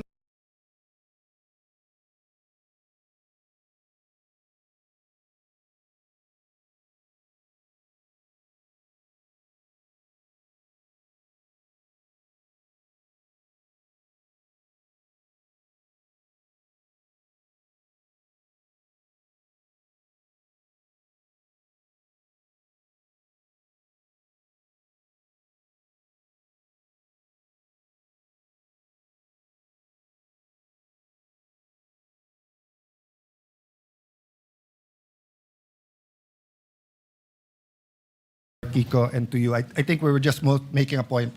I will speak after him. No, Mr. President, I've made my point. Just for the record also, the resolution does not make mention of the caricature, so I'm not sure where Yes. where the point of the caricature is being Mr. President. pointed out. I will go there after this point, Mr. President. No? Sir President, Rule 93, acts and language which offend a senator or any public institution shall be deemed parliamentary. From kindergarten, Mr. President, we are taught certain rules. How to address the teacher, how to respect your neighbor, paano i-address yung matatanda, di ba? Ganon din po sa international affairs. You do not mess with their flag and you do not mess with their symbol of authority, their king, sultan, prime minister, or president. That's why in this slide, Mr. President, it is very clear, yung official natin is, despite any dispute, si President Zelensky at President Putin, if you put them on the same room, magkakamayan yan. So that's why the question kay Commodore Tariela is, officially sanctioned ba yan? Which tama na tanungin ng Chinese ambassador, bakit? If a general in China makes a caricature of President Bongbong, dapat i-protest ng ating ambassador. At dapat tanungin, official ba yan? Because we cannot look underhanded pagdating po sa international community. Hindi pwede ang Pangulo makikipag-usap na eto walang personalan, and then, yung general mo, personal. So, I'm sorry I reacted because anyone who sees the caricature, is that a flattering caricature? If I do that caricature to any world leader, kahit dito, di ba? The majority leader is smiling. The majority leader and I had a we've known each other since 98. We've never argued with raising our voice. But umabot. I didn't even remember what I said. We apologized to each other. Bakit? Mali eh. Mali. Pero tama yung pinaglalaban mo, bro. Tama pinaglalaban ko. Mali yung paraan paano natin pinaglaban. So wala akong problema sa pinaglalaban ni Commodore Tariela. Pero hindi naman tayo fraternity dito sa Pilipinas na mali na nga brad mo, pero dahil bugbugan sa ibang bansa, sasabihin mo tama brad mo. Mali eh. Mali. I don't propose a resolution, but the guy should apologize and just say na, tama pinaglalaban ko, pero mali na ginawa kong ganyan. Now, if he wants to do that, he resigns his commission. He can go around, he can join the media, he can be a blogger, he can be a professor, he can be like Ronald Llamas and call himself a a influencer or a political analyst, di ba? But when you're in uniform, the other countries will ask you, official ba yan? That's standard, Mr. President. Kaya tayo nagkakaproblema. Mr. President, wala namang problemang magtanong sila. Pero itong mga bitiw na salita nila sa kanilang Facebook official pages ay hindi katanggap-tanggap. Number one. Number two, kahit sa China, Mr. President, kinakarikature ang ating Pangulo ng state-controlled, China state-controlled media. Na alam natin, walang lumalabas dyan na hindi aprobado ng Communist Party. So merong China, Xinhua News, andito si BBM, may caricature, andito rin. So maliwanag, Mr. President, na they too, through their official channels, Sir President. come up with caricatures, Mr. President. Sir President, yun po, with all due respect, Senator Pangilinan, and dapat ina-advisean ng DFA ng tama, hindi po mangga sa mangga o atis sa atis yan. Communist countries, including Vietnam, Cuba, North Korea, pag news outlet nila, although alam natin in reality, may say sila, just like PTB4, in reality, hindi dapat, but in reality, kahit sinong administrasyon ay may say sa PTV4, is not considered track 1. Hindi siya track 1. So kung hindi ka track 1, pwede ka mag-caricature. Media yun eh. Kahit na alam ng Communist Party. So if you ask, if our diplomat ask, is that official? Sasagutin ka, that's our news. Hindi kami. Which is deniable, Mr. President, and therefore okay lang. No, it's not okay lang. Well, It's not okay lang, Mr. President. Why It is the when we international- defend when our officials caricature, it's not okay. But when their state-controlled news caricatures, it's okay? No, Mr. President. There is an Yun naman pala eh. international... So what's the issue? No, Mr. President, there is an international order in foreign relations.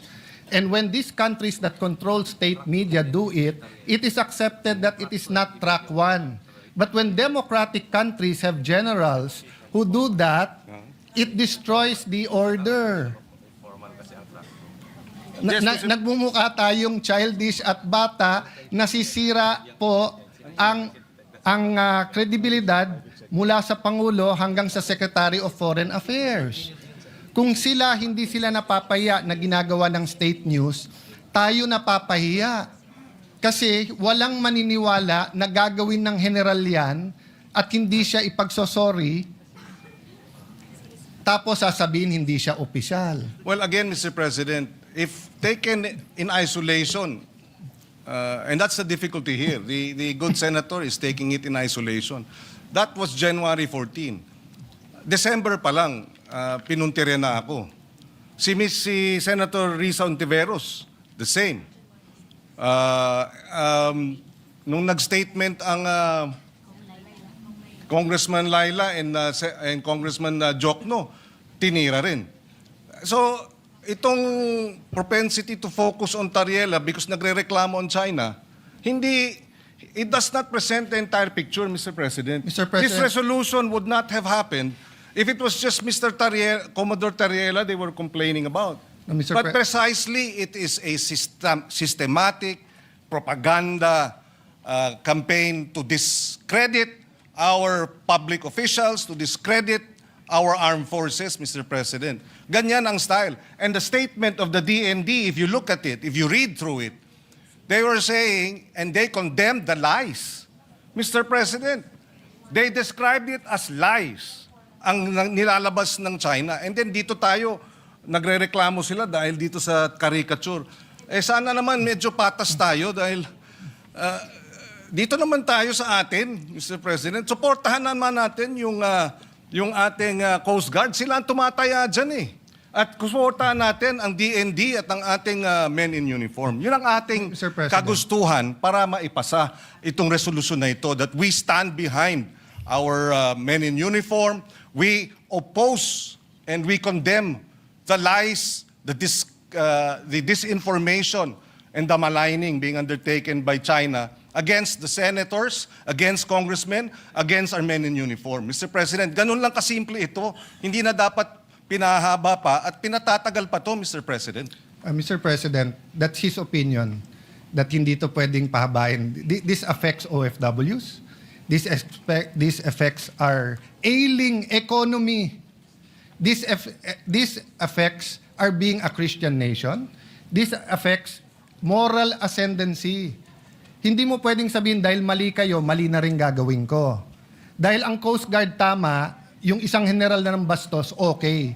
So I take offense sa sabihin, dito naman kayo sa amin.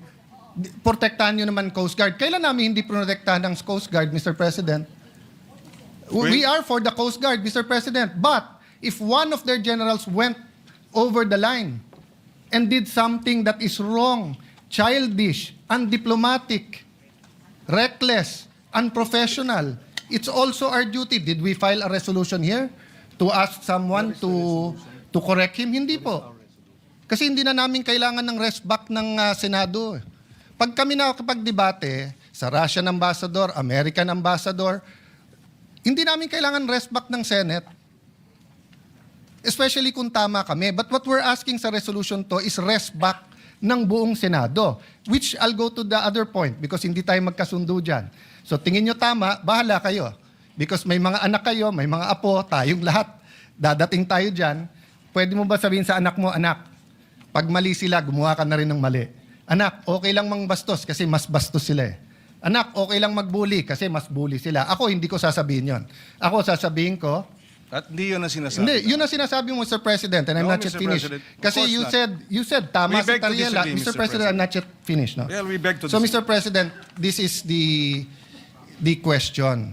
The resolution question statement. Sabi dito, whereas, in response to the public statements of the Embassy of the People's Republic of China, etc., etc., walang naka-attach ko anong statements nila.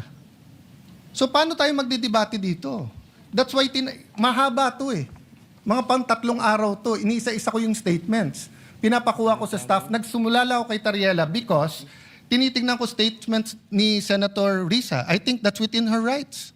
She's been consistent with some of her... I may agree or disagree, but yun ang statement niya. I've been looking at the statement of the gentleman from Pampanga. You're a senator, you're a patriot. But yung kay Tariela, nakita ko kaagad eh.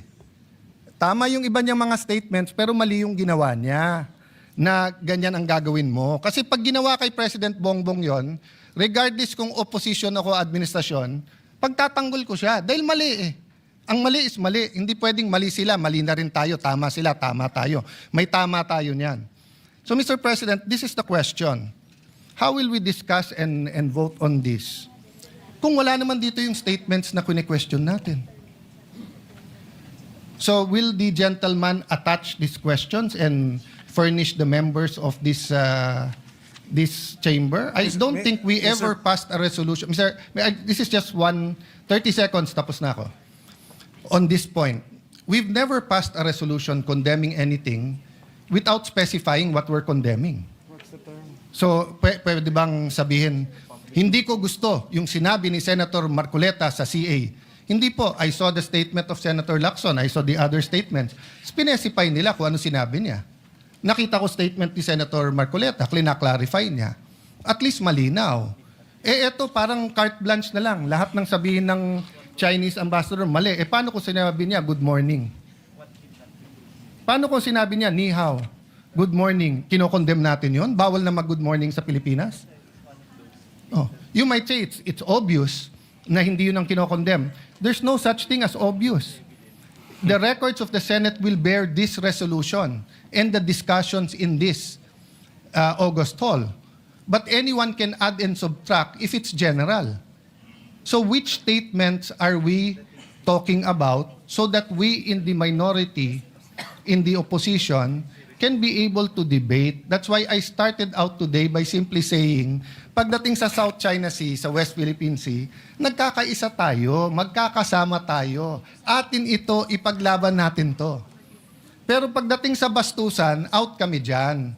Kasi yung tama is tama, mali is mali. So ang question po ngayon, what will we do, gentleman from the esteemed senator, gentleman from Pampanga and the author, will you supply us or will we annex or add whereases so that we will see ano ba tong statements na to? Mr. President, I think the whereases are clear. And just a little bit of research on the part of the researchers will confirm what we are referring to. We don't need to annex all of them, Mr. President. For example, in response to the public statements of the Embassy of the People's Republic of China that opposed and criticized these positions and questioned the propriety of Philippine officials expressing such views in the performance. So it's specified, the nature of the statements. So a little bit of research, malalaman mo na which statements were these, because this Point refers of order, Mr. President. Point of order. What is the point of order? Of The statements of Senator Pangilinan, the nature of his statements. Kayo na mag-research kung ano statements na yun, Mr. President. Sabi niya, pwede daw yun eh. Mr. President, I-research na lang daw natin. I'm not yet done. No, that's why I Philippine gave officials, Mr. President, including that's why I members, gave a point of members order. of the Senate. May I just be? I am still It's a speaking, point of order, Mr. President. A point of order precedes your precedence. Mr. President, The minority floor leader to state the point of order. Which part of the rules was Sige, Mr. President. which part of the rules was Wala. violated? I'm making a point, Mr. President, that you cannot make a motion and then say, i-research mo na lang yung laman. Sabi kasi niya, pwede mo daw ipasa to, tapos nandyan naman yung nature. Ano ngang statement? Mr. President, So in the this is a same manner, debate. Mr. President, I Where is- admit where is the point my of order? motion, may I finish? Where is the point my of order, motion Mr. for Where is the point of our Session is motion. suspended.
Mr. President. Yes, Senator Cayetano. Mr. President, to be fair to Senate President Pro Temp and to the gentleman from Pampanga, I was going to say I'm out of order in my move, in moving for a point of order, because you cannot have a point of order without stating Why? why. Where is the what's the basis so that the presiding officer can determine whether it's in order or out of order. At hindi naman ako parating out of order, Mr. President, di ba? So I was just trying to explain to my good friend, Senator Pangilinan, we both believe in what we're fighting for, moral ascendancy. So if we pass the resolution in its general form without saying the statements, if there are officials, again, Mr. President, ulitin ko ha, I'm not against Commodore Tariela. For all I know, he did 1,000 good things. Pero yung isa na naka-uniforme siya na may caricature, uncalled for, undiplomatic, hindi official yon. So I would rather, Mr. President, that we make it clear that we cannot vote on a resolution condemning statements, even if you say the nature of the statements without knowing the statement. Last point, Mr. President, the majority leader wanted to clarify, mali ata rinig niya. Ang sabi ko, in the 19th Congress, kaya unanimous yung mga resolution, kasi klaro kung ano kinokondem eh. Yung water cannon, yung claims about territory, etc. And then yung reply ng Chinese embassy was, how do I put it? Kung baga, parang patas, Mr. President, na ano. Pero dito kasi, Mr. President, simple lang po, no? Kung si President Bongbong kinarikature ng general ng China, pababalikin ko talaga yung ambassador natin pag hindi siya umangal. And pag sinabi nilang official yon, magbabago relationship natin. Pag sinabing unofficial, ibang usapan. So I understand the gentleman from Pampanga, he's talking about the statements of Senator Risa himself and the Chinese embassy. Mr. President, we're preparing for LEDAC tomorrow. We're preparing for the Blue Ribbon Report. I will support Senator Pangilinan's agricultural EDCOM style of agriculture. So we cannot take judicial notice, Mr. President. Even in the court, the gentleman from Pampanga said take judicial notice. What that means in court is that yes. Point of order. I did not say judicial notice, Mr. President. I don't know where that came from. I stand corrected, Mr. President. But he said obvious dahil sa nature. Hindi pwedeng ang obvious, Mr. President, because the resolution in its four corners should contain what we are condemning. No? If it's not there, it will be a bad precedent. So may I appeal to the gentleman from Pampanga. Sa lagyan natin nung kung ano yung statements. You don't have to put all. We will accede, Mr. President. I will now read a number of statements from the official website and account of the Chinese embassy. Wait, hold on, Your Honors. If you will be reading it into the records, are you going to put it as an amendment? No, if Mr. you President, just for the information of the because instead of attaching it, Mr. President, we will just place it on record so that that will suffice in terms of being able to for provide reference. for reference, Mr. All right, President. let's do it that Mr. way. President, just for comfortability, I'd rather it be an annex or an amendment. Kasi pag binasa lang dito, Mr. President, mahirap eh. Kailangan pagka binunot natin sa bills. Mr. President, it's an appeal. I'm not saying I'm totally correct, but if you look at future resolutions, we want to be able to get the resolution and be able to judge it in its four corners. Mr. Hindi President? yung bubuksan mo pa yung record. So if we're condemning something, so for example, Mr. President, babalik ta rin ko ha, I'm congratulating the Chinese ambassador. Baka naman i-congratulate ko siya na something na laban. Kahit ilagay ko doon, for his magnanimity. There are different interpretations of magnanimity, Mr. President. So I can shorten my interpolation so we can go to the amendments. But Yes, I was thinking of that. Why don't we terminate the period of interpellation and go into the period of amendments and therefore place that on record or an annex or something to that effect? Subject Will to you- style, Mr. President, if the good gentleman from Taguig and Pateros will be willing to adopt this subject to style after we manifest what will be included in the agenda, the addendum, Mr. President. Mr. President, I Because don't... my concern, Mr. President, is the good gentleman, of course, that this is prerogative. If he wishes to request it, that a clean copy be produced, and therefore they can go through it, etc., then we will not be able to adopt it today, Mr. President. Maybe not even tomorrow, I don't know, because there might be another reason for Mr. us not to President. adopt it, Mr. President. All right. Mr. Senator. President, this is not a bill, it's a resolution. So, the clean copy, we've done it before on the screen. Yeah, we can do that. Wala naman second, third reading, Mr. All right. President. In fact, I'm offering to shorten my interpellation. Interpellation. I just All have one or two questions about the whereas clause and the resolution clause, Mr. President. Then, but Mr. President, you know, it's not personal and it's not about this topic. It's really about proper order in the resolution. Mas maganda isang bunutan ng resolution. We know what we're condemning. Yes, Mr. President, and we appreciate the points raised by the good minority leader, just as I hope he appreciates that this is the third request to postpone the matter in terms of voting. So I hope he understands we'd like to vote on this matter already. Yeah. Mr. President, not to prolong, but why is there a request to postpone? Because we requested a hearing. And it's very interesting, Mr. President. Ang tinatch pa lang natin, Commodore Tariela, ang tinatch pa lang natin is kung may latches or tinatch pa lang natin certain things, Mr. President. Wala pa nga tayo dun sa territory at saka sovereign rights eh. Diba? So in the view of the minority, we're not actually delaying, it's speeding it up by discussing it here. Because if you ask me, I'd rather we have a hearing on it. And again, to put it on the record, Mr. President, magkakampi tayo pagdating po sa West Philippine Sea, South China Sea, Mr. President. The chairman of the Committee on Foreign Affairs, the Honorable Tulfo, asked for a ceasefire. And I can see his two hats. As a senator, gusto niyang sagutin in the strongest manner the Chinese ambassador and embassy. But as the chairman of the Committee on Foreign Affairs, he has to have another hat, which is to look at the economic, the cultural, the tourism, other things, Mr. President. So, hindi to pabilisan na mapasa ngayon because rest back nga ito ng Senado eh. So, if it was an argument between Senator Risa, Senator Kiko, and the Chinese embassy, but if it's an argument between the Senate and the Chinese embassy, this escalates it, Mr. President.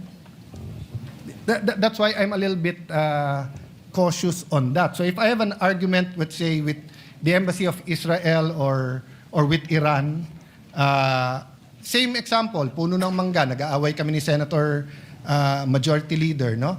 And kampi siya sa kanya yung isang gobyerno at nag-away kami. Once I file the resolution, Mr. President, mabigat kahit na ito'y tinatawag lang na sense of the Senate. It's the Senate as an institution eh. So now the Chinese embassy has to deal with that all the way up their chain to the foreign minister, to the member of Politburo in charge of foreign affairs, to the president. So if the Chinese government does the same, it doesn't end to our ambassador, huh? It goes to our foreign secretary, it goes to President Bongbong.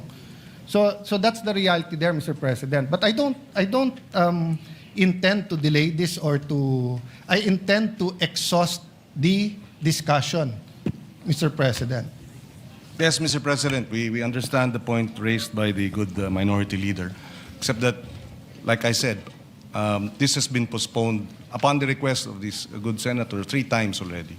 So that's why I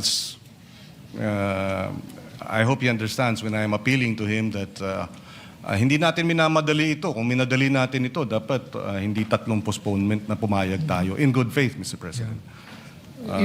Mr. President, iba lang definition namin minamadali kasi kung may hearing to, mas tatagal pero malalim ang discussion natin. Having said that, I understand where the senator is coming from dahil siya po ang may kasagutan. No? Thank you, Mr. Can I go President. to the point of the whereas clause that talks about the official duties and functions, no? So is it the official duty of Commodore Tariela to come out with a caricature against the Chinese president?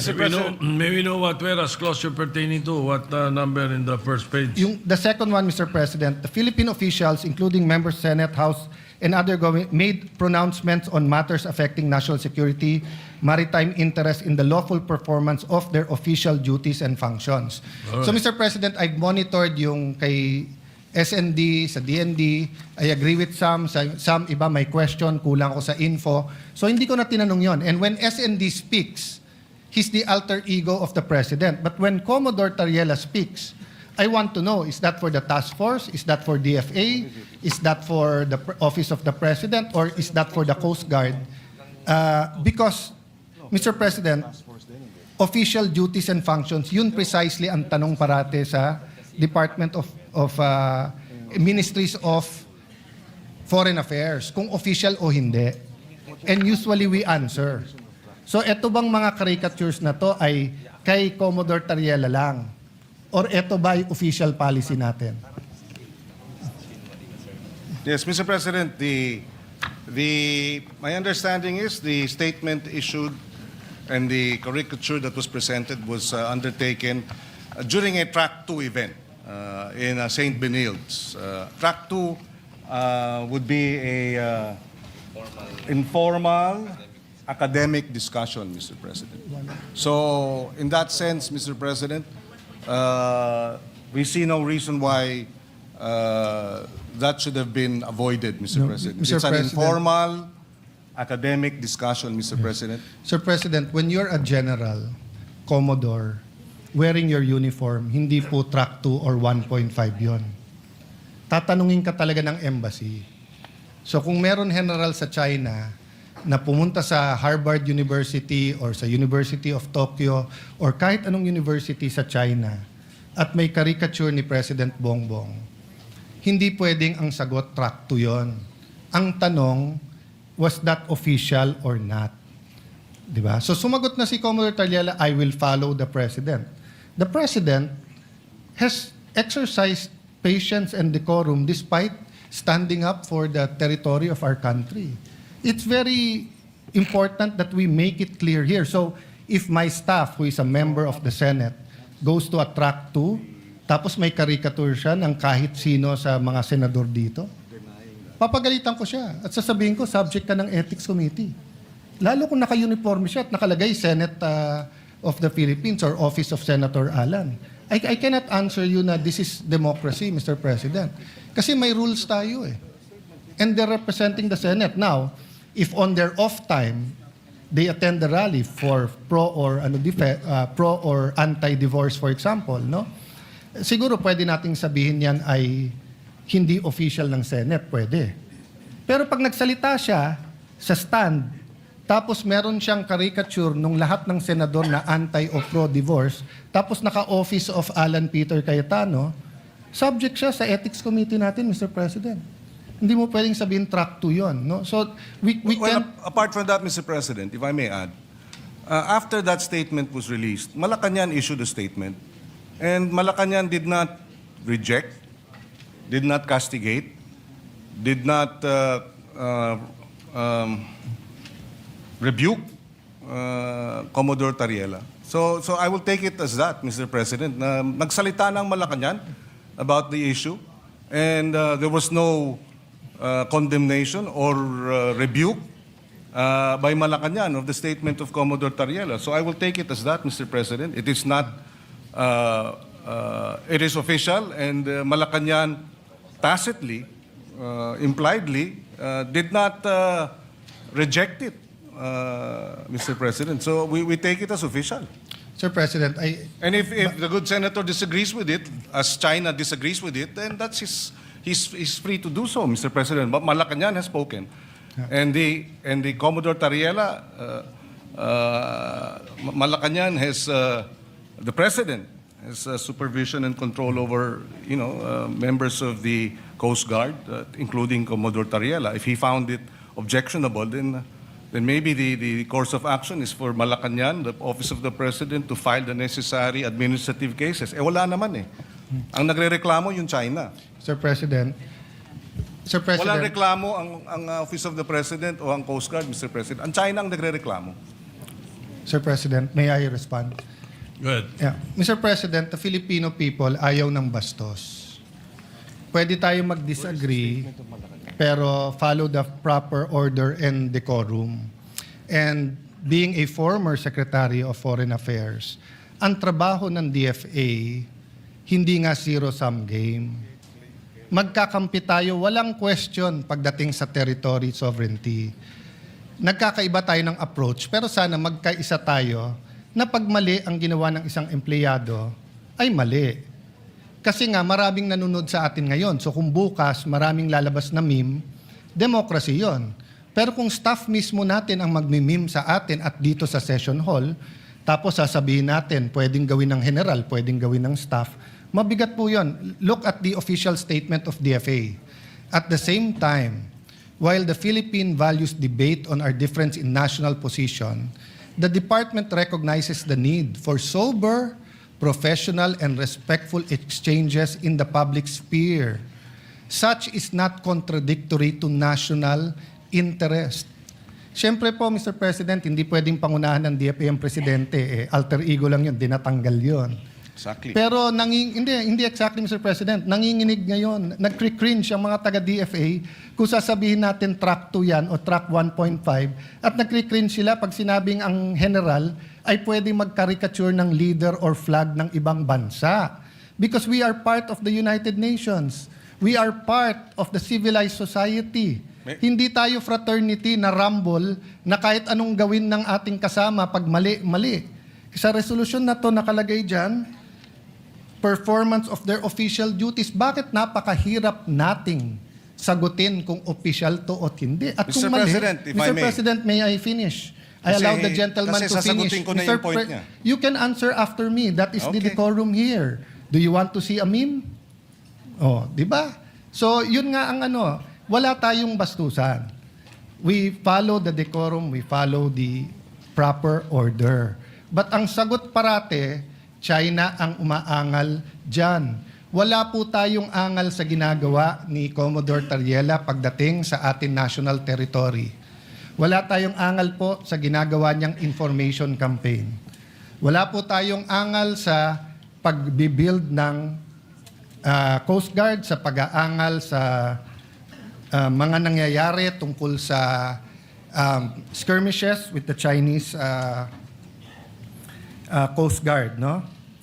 Mr. President, sa Philippine News Agency, January 29, when asked about the President's stance on the West Philippine Sea issue, Yusek Claire Castro said, BBM wants the government to remain firm but in a diplomatic manner. Hindi po diplomatic. Mr. President, Senator Soto knows this. I've been at his side many, many times, but I've been in his face on the opposite side.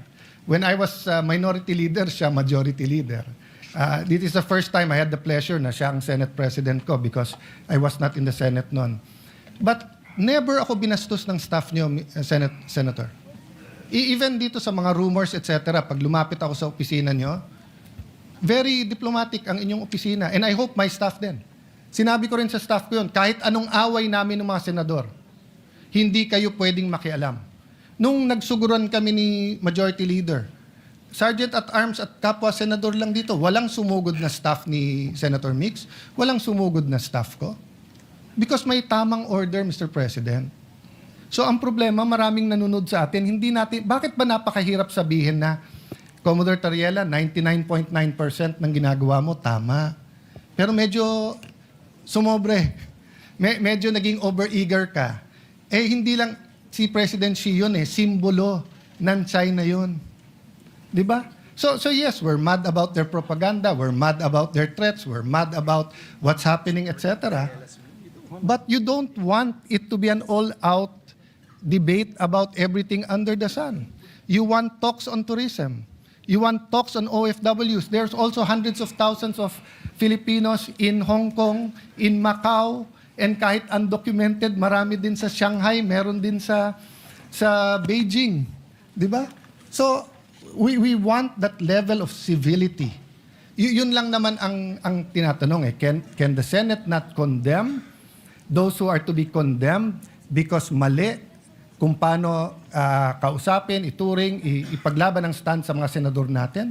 Pero yung isa nating empleyado o kapwa-empleyado na Commodore sa Coast Guard, hindi ba natin pwedeng sabihin, Sir, we respect you, pero wag kang pupunta sa university na ka-uniforme, tapos ganyan ang presentation mo. Un-Filipino yun, medyo masama ang dating. Mr. Yun lang President, naman issue doon, yes, Mr. President. Just to place it on record, para klaro din sa mga nakikinig, walang banggit ni Commodore Tariela sa resolution. Wala. So, hindi ito tungkol kay Tariela. Kasi kung kay Tariela lang po tayo, medyo nalilihis dun sa mas malawig na usapin ng resolusyon. So walang pangalan ni Tariela, Commodore Tariela rito. Number one. Having said that, tinanong ang Malacanang at tungkol nga sa mga bitiw na salita ng mga opisyal. And I quote, when pressed whether the President stands by the statement of Philippine officials on the West Philippine issue, Castro said yes. So whatever our agencies are doing to fight for the interests of our country, that's what the President wants. And that's also what he has ordered. So if the President found Commodore Tariela's statement as unpalatable or unacceptable, then he should have said so. He did not. So having said that, again, I will reiterate, if he was wrong, then Malacanang should have castigated him and reprimanded him. Malacanang, in fact, supported the statements of the officials, official statements. So I think we should support Malacanang's position, and we should support this resolution, Mr. President.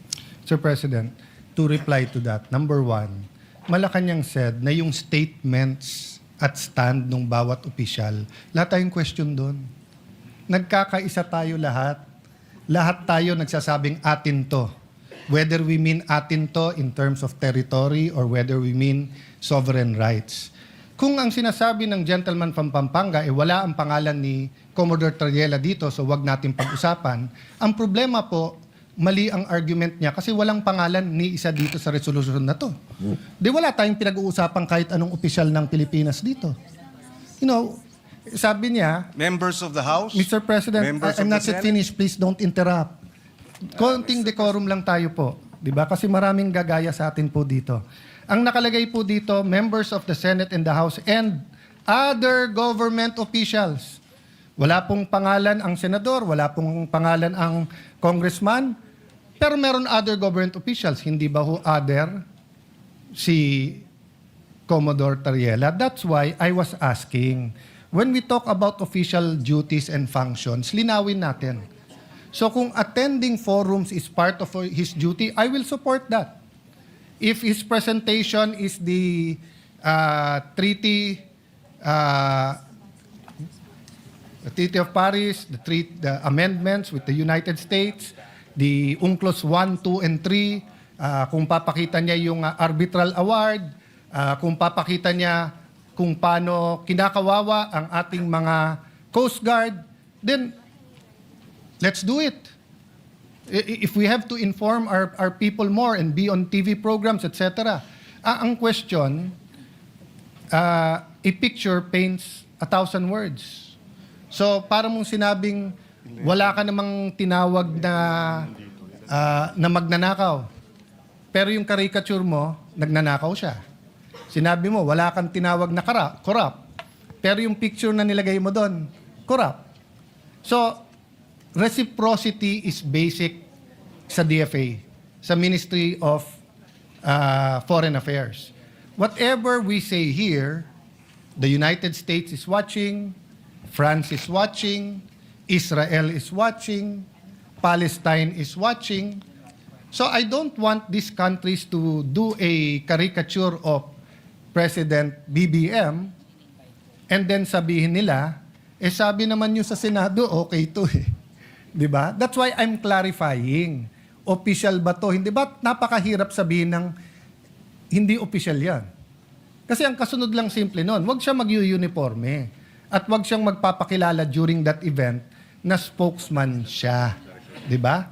Ngayon, Mr. President, will his presentation be diluted in any manner if he didn't show that caricature? Hindi naman eh. Hindi naman. So, the gentleman keeps asking me about the other members of the House and Senate. Kung wala akong nakikita problema doon or hindi ko pa napag-aaralan yun, that's beside the point. Ang pinag-uusapan natin, what is all over the news na minomonitor ng lahat ng ASEAN countries. Minomonitor ng trade attaches nila. Monitor ng labor attaches ng iba't ibang bansa para makita ang Pilipinas ba, ano ba values nito? Marunong ba to sa diplomatic, hindi lang niceties rules to and everything, Mr. President. That's why, kaya humaba yung discussion, simple lang ang tanong ko Official duty ba ng isang general maglabas ng caricature ng Pangulo ng ibang bansa? Kasi obvious ang sagot doon, hindi. Hindi sagot doon na kung ano sabihin ng Malacanang. Maraming sinabi si Duterte na sinabi ng Congress before, mali yun. Di ba? Hindi naman natin sinagot dito sa Senate na basta't sinabi ni Duterte, tama. Basta't sinabi ni Arroyo, tama. Basta't sabihin ni Pinoy, tama. Hindi. Kaya nga may Senado May check and may balance. So pag yung isa sumobra, pag sumobra Supreme Court, may check. Pag sumobra Congress, may check. Pag sumobra ang executive, may check. Second, you have to look at the character, demeanor of not the office of the President, but the President himself. The President himself, hindi niya style to call out employees in public. Hindi niya style yun na ikaw tama, ikaw mali, di ba? But everyone knows na mali na tirahin mo yung Pangulo ng isang bansa with caricatures na naka-uniforme, general ka pa. So, can you imagine, Mr. President? I'll give you an example. Si President Trump at yung North Korean President. Kasagutan sila. They went to name calling. So, tinawag ni President Trump na rocket man. Sumagot din si Kim Jong-un, no? Walang problema yun, Mr. President, kasi official yon. Kasi pag ginawa ng Pangulo in international affairs, susunod na yon. So kung may mga opisyal ng gobyerno na sinunod si Trump at tinawag siyang rocket man, which I think the White House spokesperson, I'm not sure the Secretary of State if they followed, but then nung nagkaroon ng meeting sa Singapore at nagkamayan sila at umiba yung asta ni President Trump, he was still firm, he still drew the red line, but hindi na niya inaalaska ang Pangulo ng North Korea. You expect na everyone beneath him toes the line. Sa atin, nakita nyo naman po, kumakamay, lumapit ang Pangulo. Was that APEC or ASEAN, di ba? Just so that ma-communicate, may dispute tayo pero neighbors tayo. Di ba? Para ma-dispute, walang personalan to. For whatever purpose, I admired President Marcos for going near the Chinese president. And then may general ka, ganito nangyayari, tapos hindi kayang sabihin ng Senado, mali. So the gentleman from Pampanga expects the Senate to say na mali ang Chinese ambassador sa pakikisagutan kay Senator Risa sa kanya, pero wala tayong wherewithal, wala tayong pakialam, sabihin sa isang general, boss, mali ka naman kasi. So, hindi pwedeng pag senador, meron tayong immunity, mas mataas tayo sa iba, pag tayo tinira, rest back kagad ng Senate. Pero kapag ka-general, tama naman yung 99% niyang ginawa, kaya yung 1%, sabihin na lang natin, official din yon. Simple lang po tanong ko Is it in the performance of his official duty? Ang bigat po niyan kung sasabihin natin yes. It will ripple not only through our military, but it will ripple in time. It's being watched by students who will be our future diplomats, Mr. President. So I cannot stand here and accept na yung mali pwedeng maging tama. Again, Mr. President, if it is rhetoric, president to president, we're uncomfortable with it, but it's part of the negotiating. So President Trump does that a lot. But once na tumigil siya, once nakamayan na, tigil na rin lahat nung nasa ilalim niya. Hindi naman pwede ang sasabihin natin dito, ang mali ang presidente. Kasi siya, hindi niya binabastos ang Chinese president. So ang general ang tama, ang mali presidente. You cannot reconcile that. No, it defies logic, Mr. President. What the president does, the executive follows. Tayo sa legislative, pwede tayong mag-comment. Pwede tayong mag-resolution katulad para kung ano ang tama at mali. That's why, Mr. President, I want to know, sino-sinong official ba to? Sa Senate, sa House, sa interest nila. Kasi yung DND, medyo klaro yun. Nakita ko yung mga statements, etc. And yung DND, mismong si SND ang nagsasalita. So in behalf of the President yon. So kung gustong i-correct ng Presidente yon, i-correct niya. Hindi naman spokesman ng Presidente ang nakikipagdebate doon. Hindi naman spokesman ng DND. At sagutin man nila, sinabi na ni DND, yun din ang stand niya. Eto po, hindi. At yung DND po, despite my agreement or disagreement with the Secretary of National Defense, I haven't seen anyone in the DND come out with caricatures of generals of the opposing side or of the president of the other side. Our generals are officers and gentlemen. Is it too much to ask that yung pagiging officer and gentleman sa AFP, PNP, BJMP ay ganun din sa Coast Guard natin? Is it too much to ask a gentleman from Pampanga? Masyado bang malaking ask yon na, boss, paglaban mo Pilipinas pero wag tayong bastusan? Well, because the gentleman from Taguig finds it unacceptable, Mr. President, and therefore that is his position. We do not find that unacceptable, Mr. President, under the circumstances, particularly because China, for the longest time, has been aggressively, illegally encroaching on what is ours. So if these statements are taken in isolation, perhaps I might be able to understand where the good gentleman is coming from, but it's not taken in isolation. It's not just Commodore Tariela's statement. It is, and the remarks of the Chinese embassy towards and reaction to his statement. It's also what the Chinese embassy has attacked the senators, congressmen, Mr. President. And if I may add again, this is not just an issue of Commodore Tariela. Let's not minimize the issue.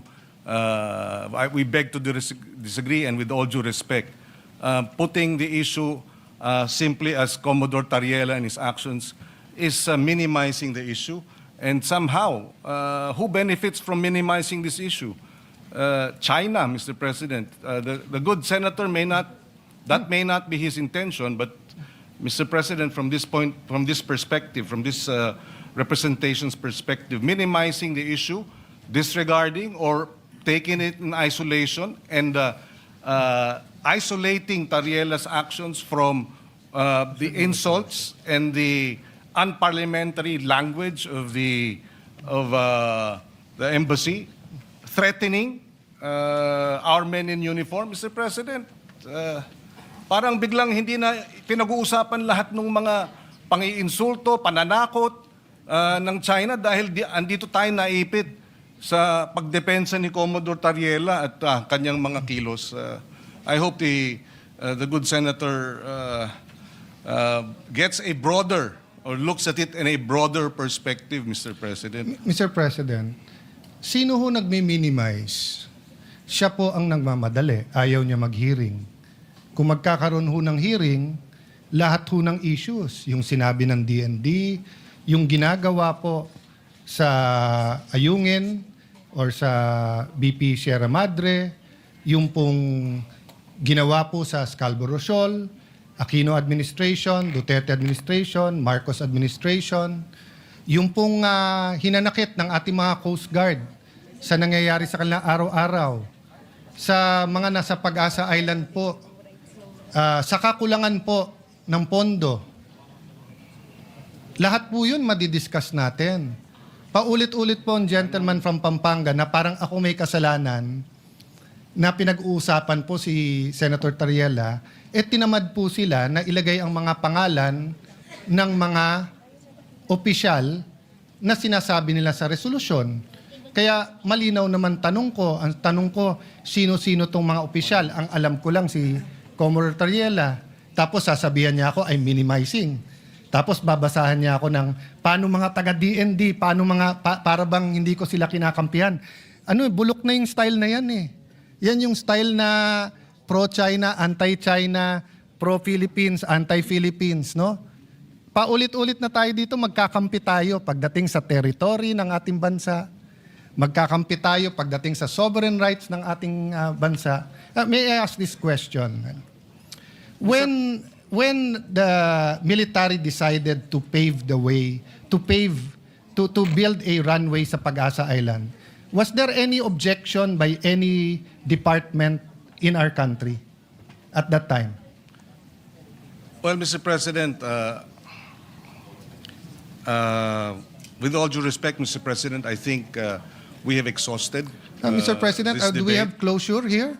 No, Mr. President, but I Mr. no President, longer would like to No, on one hand, Mr. President, respond sabi niya, to further minimize ko. questions, Mr. Nung President. nagtatanong naman ako ng ibang opisyal, ayaw naman sagutin. Sino nagmi-minimize? Mr. President, I have the floor. Mr. President, point of order. I have the floor, and I would like to manifest that we believe this has been exhausted. For 2 weeks, Mr. President, we have debated this, and I think we have ventilated the issue enough, and it is time for a vote, Mr. President. I will no longer yield to questions, Mr. President. Mr. President, Majority Leader. Mr. President, before that, can I just reiterate my question? Go ahead. Kung hindi niya sasagutin, imamanifest ko lang yung sagot sa sarili kong tanong. Ang tanong ko po sa kanya, nung sinabi ng military, ganyan na nangyayari sa West Philippine Sea, lagyan na natin ng runway, ayusin na natin ang Pag-asa. Meron ba pong mga opisyalis ng kahit anong departamento sa ating bansa na registered a negative vote and advised the military not to do it? If the good senator doesn't want to answer that, I will answer it. Mga taga-DFA. Ang sabi ng mga taga-DFA, during the time, this was the time of President Aquino, it will weaken our case. Because precisely, the rocks, the features that are being reclaimed, etc., malakas ang kaso natin. Nasunod po yung military at tingin ko tama naman. But none of us told yung mga taga-DFA na pro-China kayo for having a different opinion. Di ba? None of us. Why? Kasi iba trabaho ng DFA sa DND. Iba trabaho ng DND sa Coast Guard. So, Mr. President, dapat burahin na natin yung nagdi-discuss tayo ng maayos. Napikon ka sa statement ng iba, re-rest back ang senador. Buti nga, sinasagot kayo eh. Mas malaking insulto kung hindi kayo sinagot eh. Sinagot kayo, di magsagutan kayo, pero gusto nyo, buong Senado ang re-rest back nyo. Ako, kung may kadebate akong embassy, kami lang yun. Kung kailangan ko tulong ni Brother Robin or ni Senator Marcoleta, kakalibitin ko, tulungan. Pero hindi ako magfa-file ng resolution sa Senado para tulungan nyo kami, bugbog kami sa China. Tapos pagka hindi ka pumirma, pro-China ka. China lang ang lumalaki dito. Okay. We'll go to the corollary question there.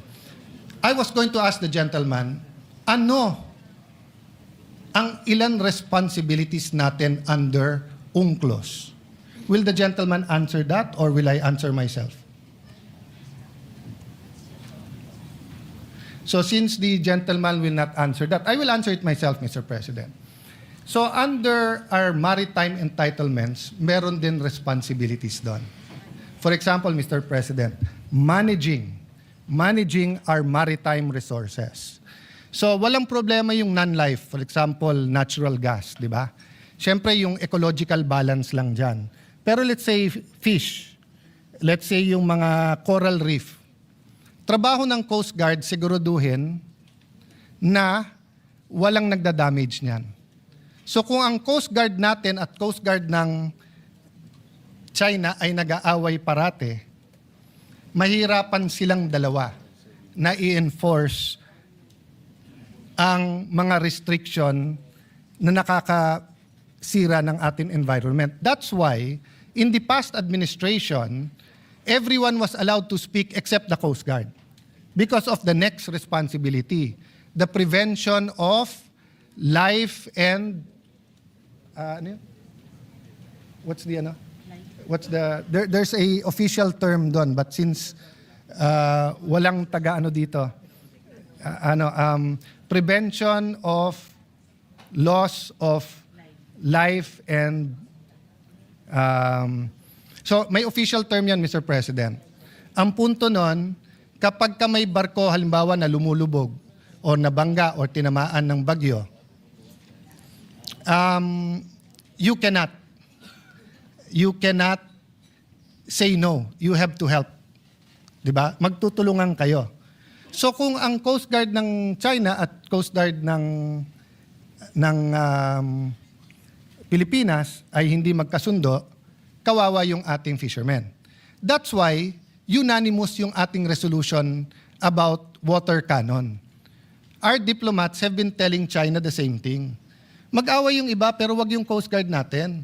Kasi kung may fisherman ka rin na Chinese at may kailangan yan, tutulungan din ng Pinoy yun. Wala nang nationality pagkabuhay na. Di ba?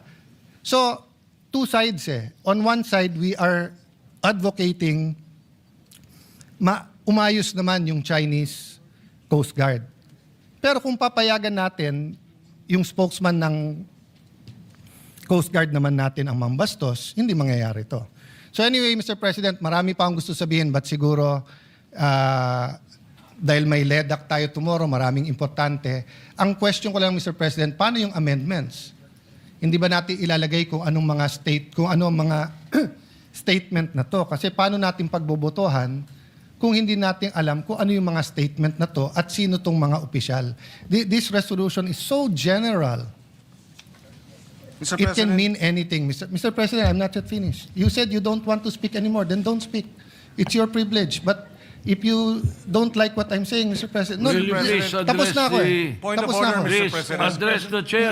Do not address I'm sorry for that, Mr. Mr. President. Yes, Mr. I'm sorry for that, Mr. President. We move to strike off the record the... I withdraw that statement, Mr. Thank you, President. Mr. President. I apologize for that. All right, the statement is Yes. withdrawn. Perhaps what we can do is that let us then terminate the period of interpellation and open the period of amendment so that we can incorporate the amendments proposed if the sponsor will moved. accept or not. I agree with you, Mr. President. Jordi. No objection. So move, Mr. Yeah. President. No objection. Majority Leader.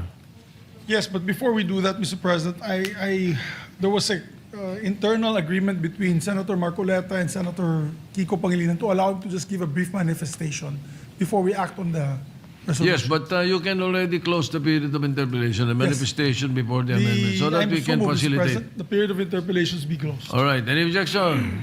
Hearing none, period of interpellation is closed. We recognize very quickly for manifestation Senator Rodante Marcoleta. Senator Dante Marcoleta is recognized.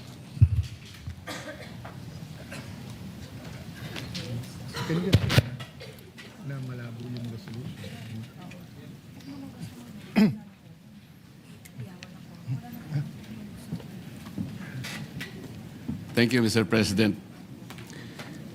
Gusto ko lang pong magpaliwanag sa mga ilang bagay dahil sa humaba po yung interpellation noon dahil sa isang napakaliit na issue lang na pinalaki po ng mga pangyayari. Nung panahon na ako po ay nag-interpellate, nagkaroon po ng misconception about the West Philippine Sea at saka yung ating exclusive economic zone.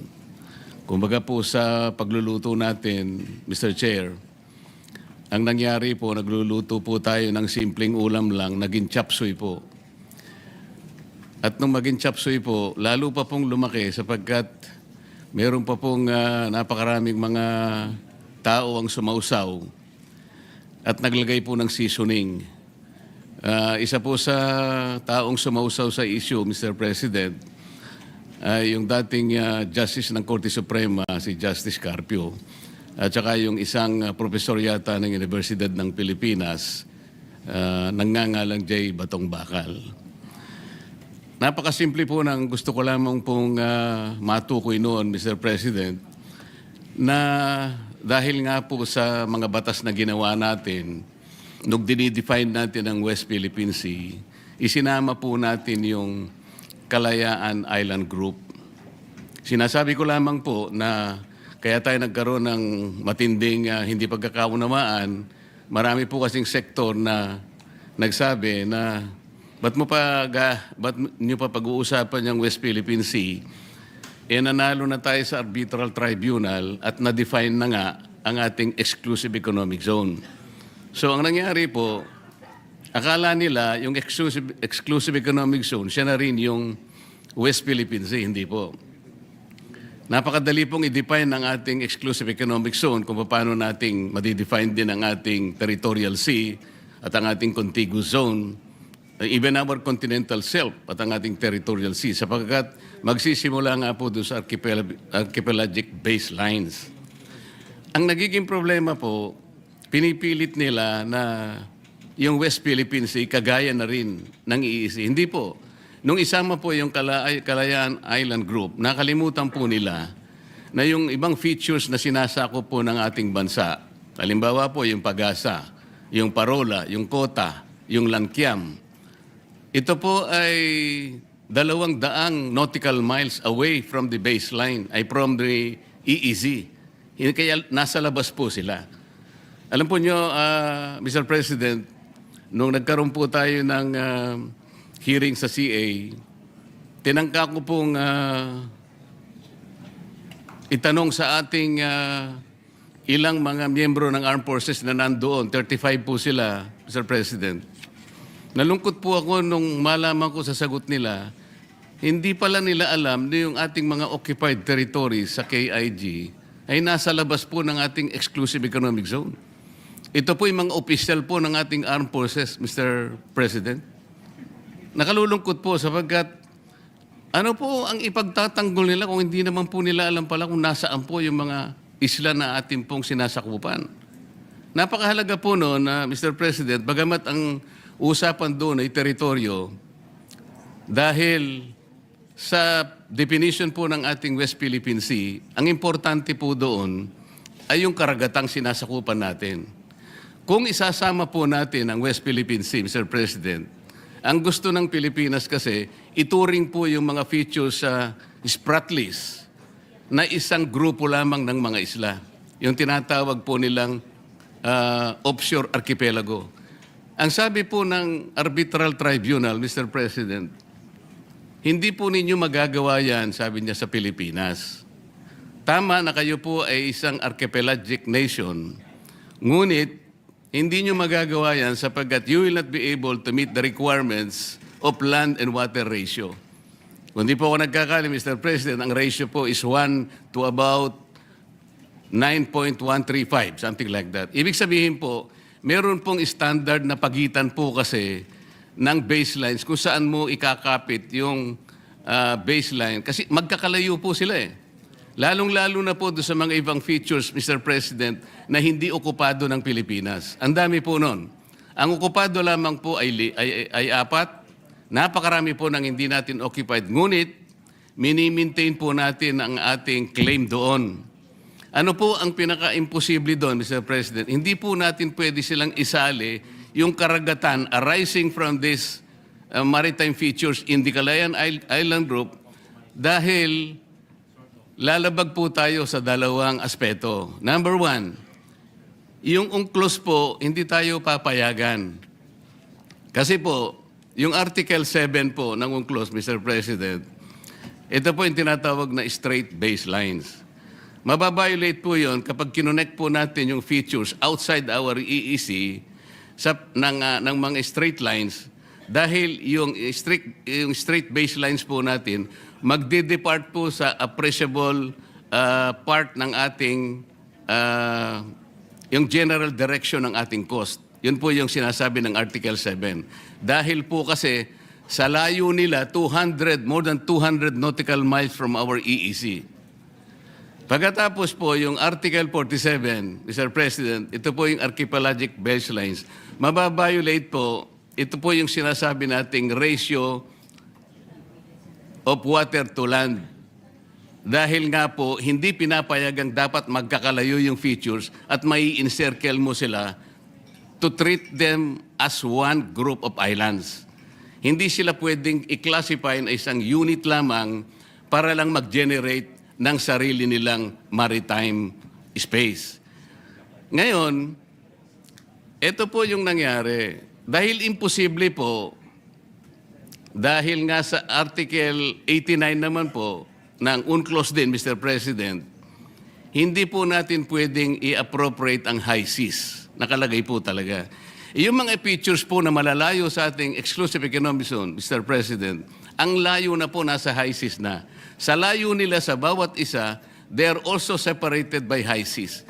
Kapag kinunek po natin mula dun sa ating exclusive economic zone, ma-appropriate po natin ang high seas, mababiolate po natin ang 3 artikulo ng UNCLOS. Pati po yung tribunal ay inconsistent na rin po yung tayo natin. Sinabi rin po niya sa China yun eh.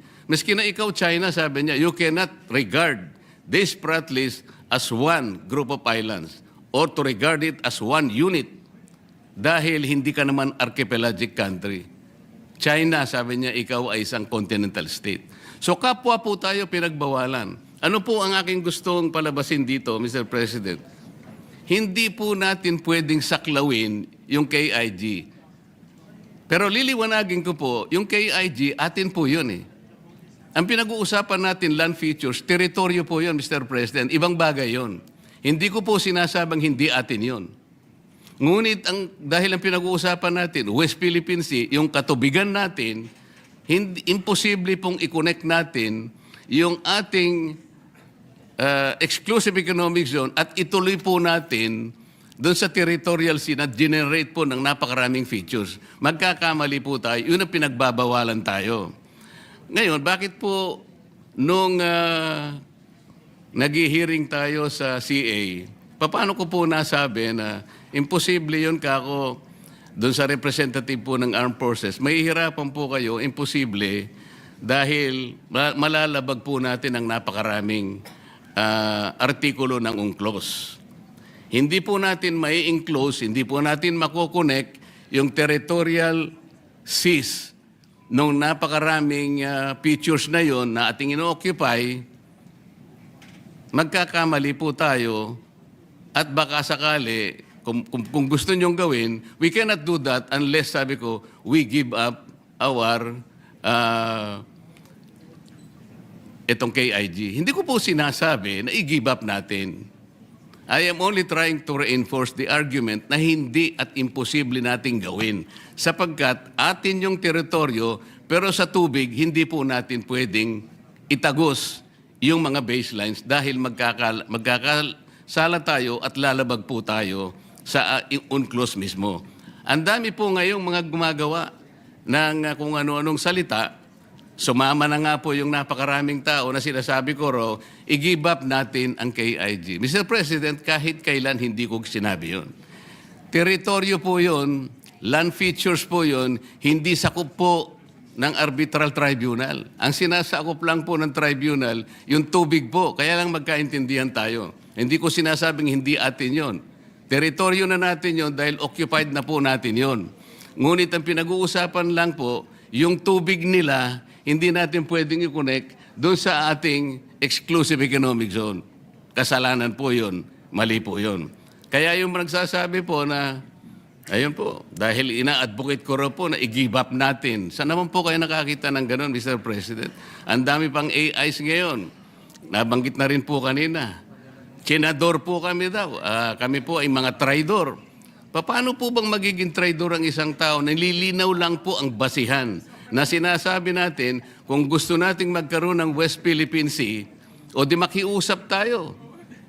Siguro pag-usapan natin sa pamamagitan ng United Nations na pwede po ba namin gamitin yung ilang mapa na idodrawing namin at kung inaakala po ninyong mahaba po yung pagitan, nakakita po kami ng maliliit na isla na pwede namin pagpatungan at yung pong land-to-water ratio, maaari po namin magawa ng paraan. Ganun po siguro, pero hindi yung automatic po tatagos tayo sa mga ganong klaseng batuhan, ipipilit po natin. Hanggang sa ngayon po, Mr. President, kaya hindi ma-define ng West Philippine Sea. At sabi ko nga po, hanggang ngayon ay walang ginagawang mapa, kahit nasabihin pa nilang merong mapa, hindi po totoo yun. Mr. President, kahit ngayon pwede po ninyong konsultahin yung tinatawag nilang DUALOS, Mr. President.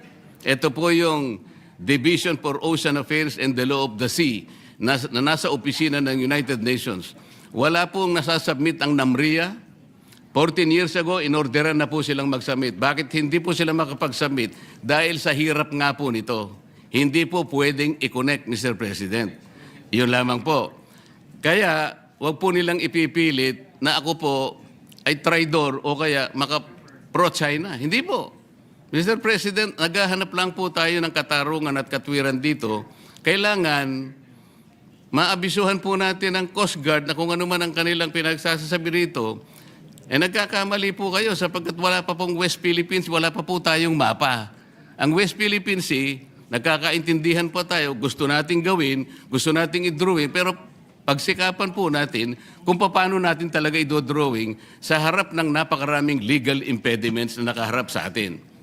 Yun po yung gusto kong linawin, Mr. President. Ngayon, kaugnay po dun sa pagbobotohan natin ngayon.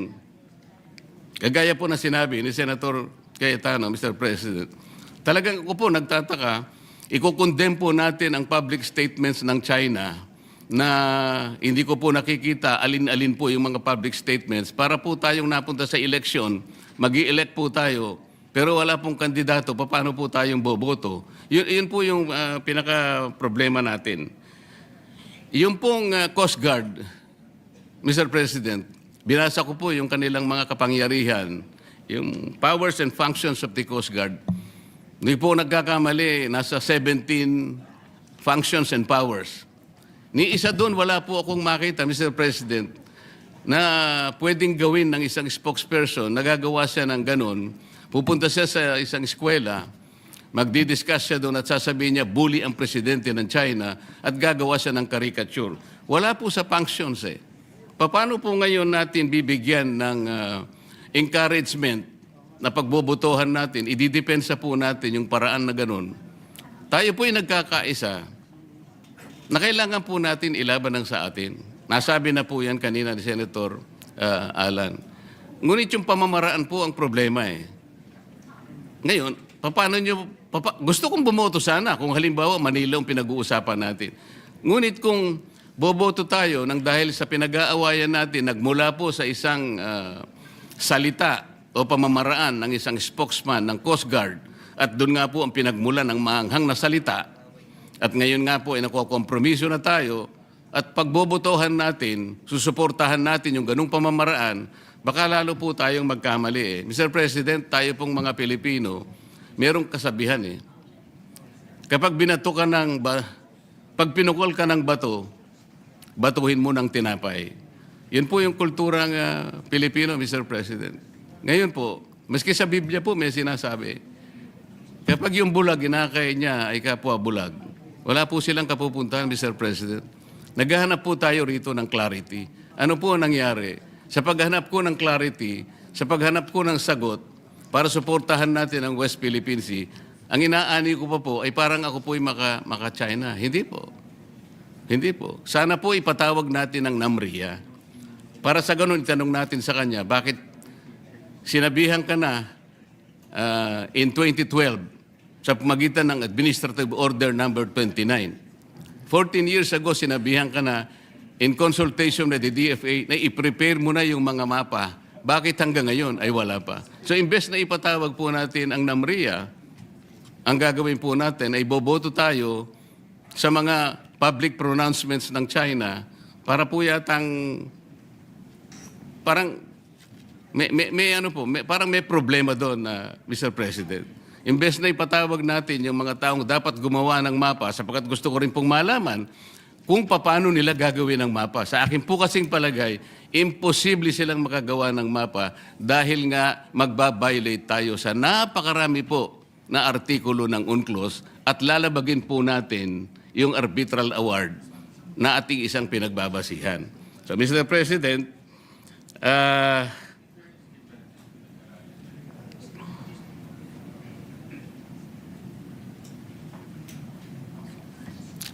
magtatapos ako sa isang pananalita na lang, Mr. President. Sa aking palagay po, ang isang pagkakamali ay hindi po may tutuwid ng isang pagkakamali. Hindi po natin magagawa yung gusto nating gawin para kausapin natin ang China sa maliing pamamaraan. At kung pamali po ang paraan, wala po tayong magagawang mabuti, Mr. President. Maraming salamat po. Majority Leader. Thank you very much, Mr. President. With that, I move to open the period of amendment on resolution number 256 and recognize the sponsor for his amendments. Period of amendments open. Senator Pangilinan is recognized for the period of amendments. Thank you, Mr. President. Move to include as attachments the following statements to the resolution, Mr. President. The following statements, public statements issued by the Chinese embassy officials, as well as the DFA statement, the D&D statement, and a number of other statements, Mr. President. We will begin with the statement of the D&D. I will. It was Mr. President, if I may be allowed, I will just quote a number of, but the actual statement will be attached as a. Yes, as annexed. We do not practice to attach. What we need to do would be this will be a motion subject to style in part Subject to part style. of the resolution, incorporated into the resolution. Thank you, Mr. President. All right, go ahead. You may proceed. Statement of the DND, ASEC Arsenio R. Andolong. Oh, before that, maybe the statement of China, the Chinese embassy. Chinese Foreign Ministry spokesperson strongly condemns J. Tariela's smears and attacks against Chinese leader. January 19, a spokesperson of the Philippine Coast Guard has maliciously spread disinformation on China and wantonly smeared China's image. China strongly condemns this and has lodged strong protests with the Philippine side. Certain Philippine uniformed service members, driven by personal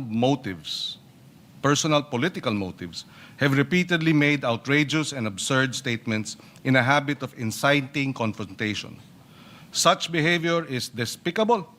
A word of advice to relevant individuals in the Philippines: immediately stop making provocations and stop confusing right and wrong, or they would pay the price for what they did. For the record, Mr. President. We will now place on record the statement of the Coast Guard. That would be included in a whereas. Whereas Yes. the embassy is here quoted blank. Mhm. Yes. All right. Proceed. And then the statement of the DND. And I will just quote it, but I will submit the actual statement, Mr. President. The Department of National Defense and the Armed Forces of the Philippines strongly condemn such an affront to any of its members and reiterates that it shall not be cowed by any official of the PROC, whether in their homeland or as guests here. And we shall continue to speak against their lies and malign actions when such are committed. Pwedeng another whereas yan. Yes. The statement mentioned proves the unflinching and twisted attempt by the PROC to spread distorted narratives and to continue with its ineffective and distasteful campaign to bully smaller countries, Mr. President. So, again, another whereas, and we will... Subject to style, another whereas. Thank you, Mr. Proceed. President. In this case, the statement of the Chinese Embassy in the Philippines to Senator Ontiveros, this is dated 21 January, in response to Senator Ontiveros' statement, binabastos na ng China ang ating karagatan, binabastos pa ang mga opisyal natin. We must not allow the Chinese embassy or any embassy for that matter to disrespect public servants who are simply defending what is rightfully ours. Chinese embassy the following day to Senator Ontiveros, sino ang nambabastos?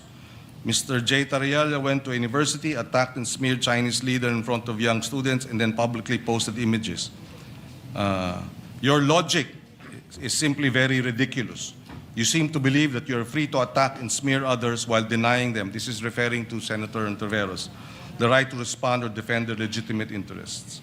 Let me be clear, we do have that right. We may not be able to stop people like Tariela and you from spreading falsehoods, but as an embassy, we have every legitimate right to defend ourselves, tell the truth, present the basic facts, and ensure the public clearly understands China's position. For the record, Mr. President. Yes, perhaps we can we can edit that to incorporate the message in another whereas, subject to style. In another whereas, or perhaps, Mr. President, subject to style, a footnote may likewise be accommodated. Yes. Another statement, Mr. President,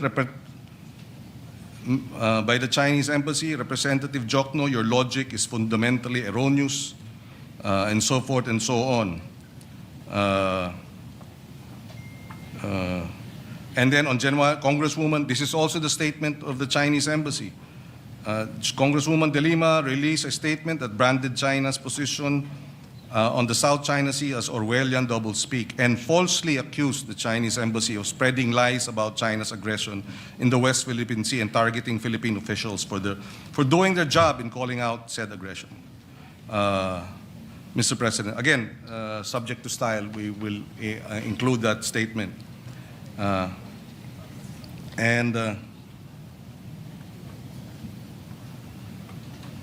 then this one, Mr. President, Chinese Embassy, January 20, your accusation, this is referring to Senator Jokno's statement. Your accusation, of Senator Ontiveros, I'm sorry. Your accusation of China gaslighting the Philippines public is baseless. China is simply sharing the facts and telling the truth. Calling this gaslighting is just a distraction. Laying out facts isn't gaslighting. Ignoring inconvenient truths and selling falsehoods. That's common sense, Mr. President.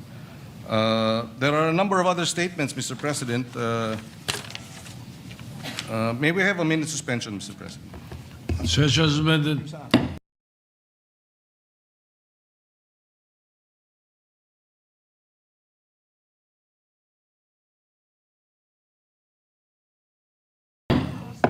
Perhaps you can concise the rest. Yes, Mr. President.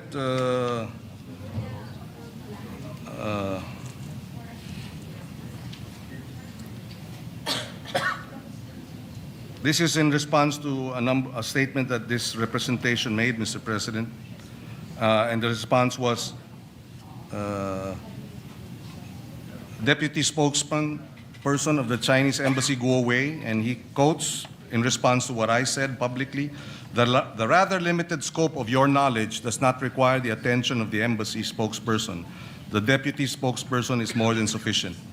With a surprising lack of understanding of international law and even the most basic diplomatic norms and etiquette, the good senator, referring to this representation, pointed fingers at the embassy, Chinese embassy, claiming that you insult us by having an underling lecture us on the matters of foreign relations.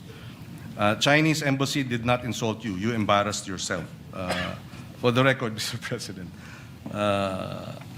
Anyway, Mr. President, we will submit this. And one more, Mr. President. This is in response to Senator Erwin Tulfo. Deputy Spokesperson Guo Wei, you have the freedom to attack others. We also have the right to defend ourselves and push back. Freedom of speech, after all, Mr. Senator, if you don't understand diplomacy or the role of foreign embassies, you might want to think twice before commenting. Or at the very least, take time to understand what are the public exchanges really, bold letters, about. Otherwise, you risk becoming a source of ridicule, Mr. President. So this is a number of the statements that we have now introduced as amendments subject to style, Mr. President. All right. Thank you. Majority Leader. Yes, Mr. President. Thank you, Mr. President. Yes, Mr. President, with that, close the period of amendments. Any objection? Hearing none, period of amendments closed. With that, Mr. President, I move to approve or adopt proposed Senate Resolution number 256. I so move. Any objection? Hearing none. PS Resolution 256 is hereby adopted.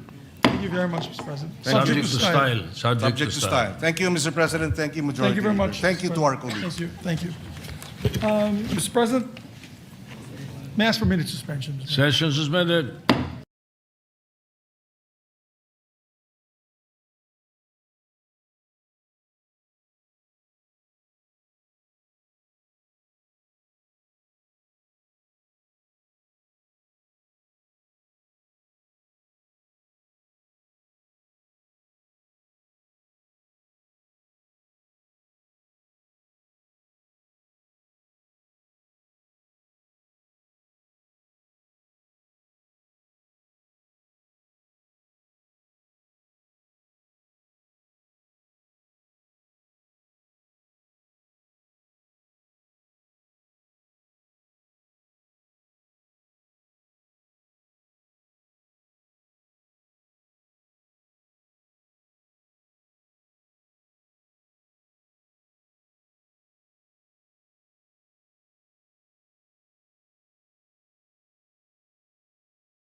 Mr. President, I move that we consider Senate Bill number 155 under Committee Report number 8. I so move, Mr. President.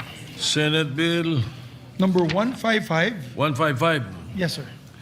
Any objection? Hearing none. Consideration of Senate Bill 155 under Committee Report Number 8 in order.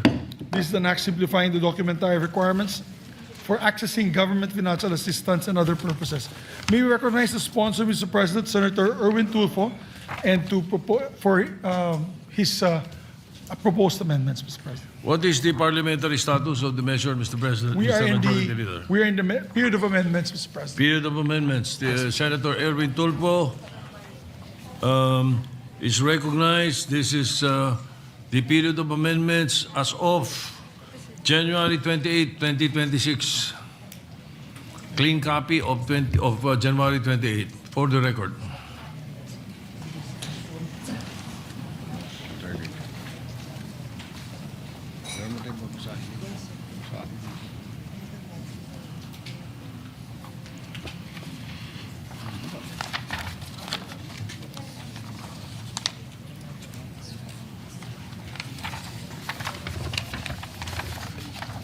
Mr. President, may I introduce my individual amendments based on the copy of Senate Bill number 155 as of January 28, 2026, wherein the committee amendments had already been incorporated. Here are my individual amendments. On page 1, line short title of the bill, delete the phrase simplified government aid access, and in lieu thereof, insert the phrase direkta at agad na lingap at interbensyon, and the acronym in parentheses DALI or DALI. I so move, Mr. President. Any objections? Hearing none, amendments adopted. Mr. President, on page 2, line 11 to 14, subparagraph 3, delete the phrase referral or endorsement letter issued by the city or municipal social welfare and development office or duly authorized local social worker, or I so move, Mr. President. You want to delete? Any objection? Hearing none, adopted, deleted. And on page 2, line 30 to 35, Mr. President, delete the entire provision of Section 5, and in lieu thereof, insert a new provision. Thus, Section 5 shall now read as follows. Section 5, streamline processing. All concerned government agencies shall process requests for assistance within the day, subject to availability of funds, provided that complete documentary requirements are submitted during official working hours. Requests submitted on weekends, holidays, or outside official working hours shall be processed on the following working day. I so move, Mr. President. Any objection? Hearing none, approved.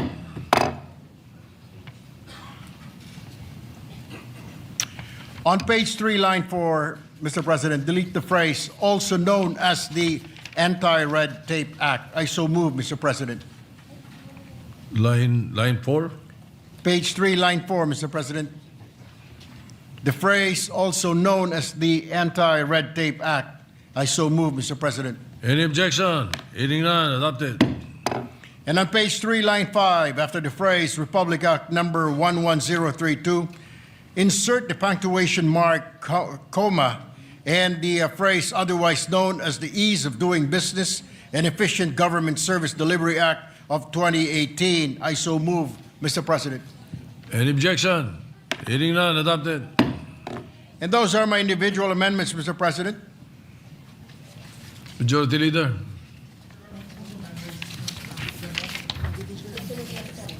Okay. Yeah, I just want to be clarified, Mr. President, if the amendments of Senator Legarda has already been inputted? Mr. President, no, we haven't. On page 2, line 2, Okay. under section 4. So that may they proceed, Mr. President, on the amendments? Yes, you may proceed.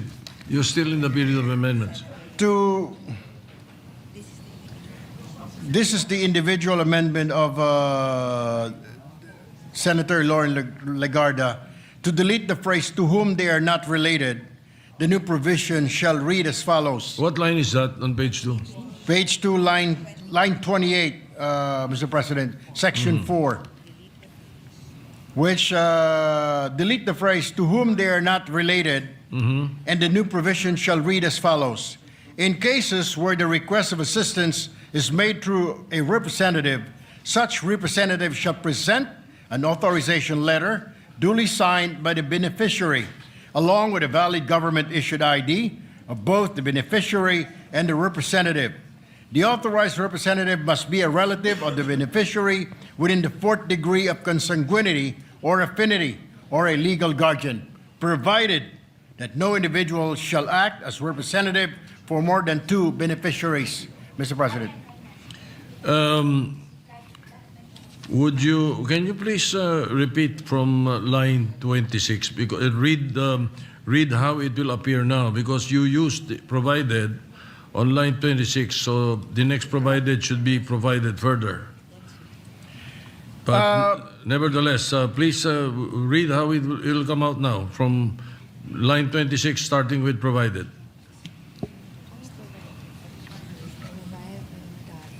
Provided that no individual shall act as a representative for more than two beneficiaries, Mr. President.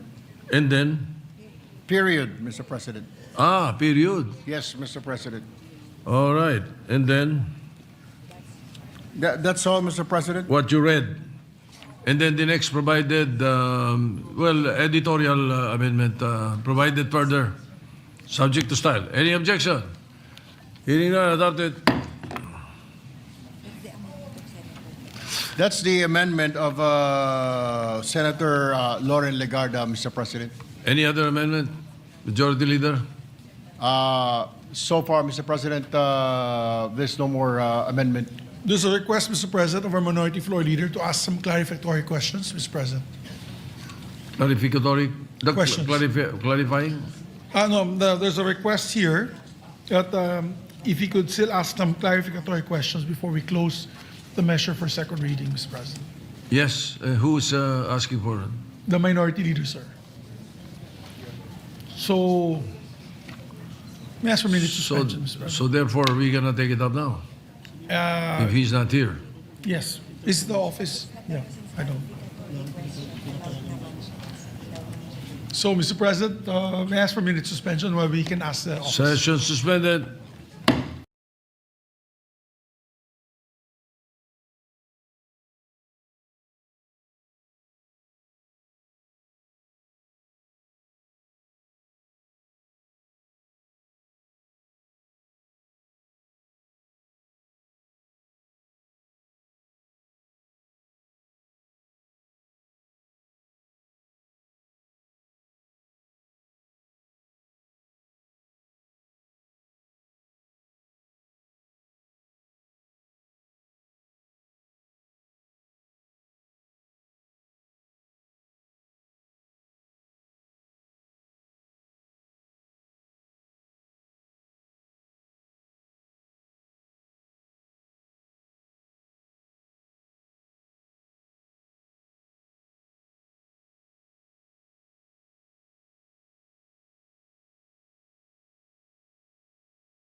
Thank you, Mr. President. I was told by the office of Senator, our distinguished Minority Floor Leader, that they're drafting also certain amendments to the bill. So let's give the office of the Minority Floor Leader, Mr. President, at least a day so we can suspend consideration of the measure for the meantime, Mr. President. All right. Any objection? Consideration of the measure suspended. Thank you, Mr. President. Mr. President, I move to resume consideration on Senate Bill. Oh, before I do that, may I just put on record, I believe Senator Risa Ontiveros also wants to insert to the record her explanation of vote or explanation of the adoption of the resolution that we passed earlier this afternoon, Mr. President. Earlier, she would like to manifest or insert into the records? Insert into the records. Thank you, Mr. President. So inserted. Thank you, Mr. President. Senator Lacson, Mr. President, I move that we resume consideration of Senate Bill number 1629 under Committee Report number 23, Mr. President. Any objection? Hearing none, consideration of Senate Bill 1629. Mr. President, yes, this is the act amending the act mandating the establishment of multi-faith prayer and quiet rooms. May I recognize the sponsor, Senator Robin Hood Padilla, to propose the amendments, Mr. President. Second, Majority Leader. May we recognize the distinguished sponsor, Senator Robin Padilla, to propose the amendments, Mr. President. Senator Robin Padilla is recognized. Maraming salamat po, Ginoong Pangulo, at sa atin pong pinunong mayorya. Ang akin pong mga individual amendments para po sa Senate Bill number 1629 o ang Multi-Faith Prayer and Quiet Rooms Act of the Philippines. On Section 1, short title, on page 1, line 2, after the word rooms, insert the acronym in open and close parentheses MFPQR.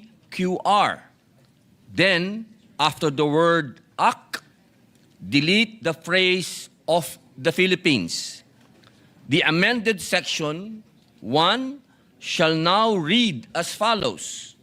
Section 1, short title, this act shall be known as the Multi-Faith Prayer and Quiet Room Act.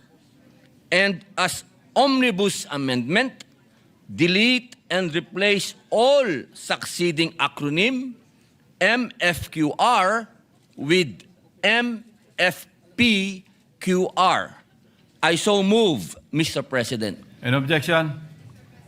Hearing that. Yes, Senator Pia Cayetano. Yes, thank you. No, I have no objection, Mr. President, but I think it is our practice that the title is amended last. So my question is, if you amend the short title, which is Section 1, can you do that ahead? And it's actually, I had the pleasure of discussing it with the two former majority and current majority, so that for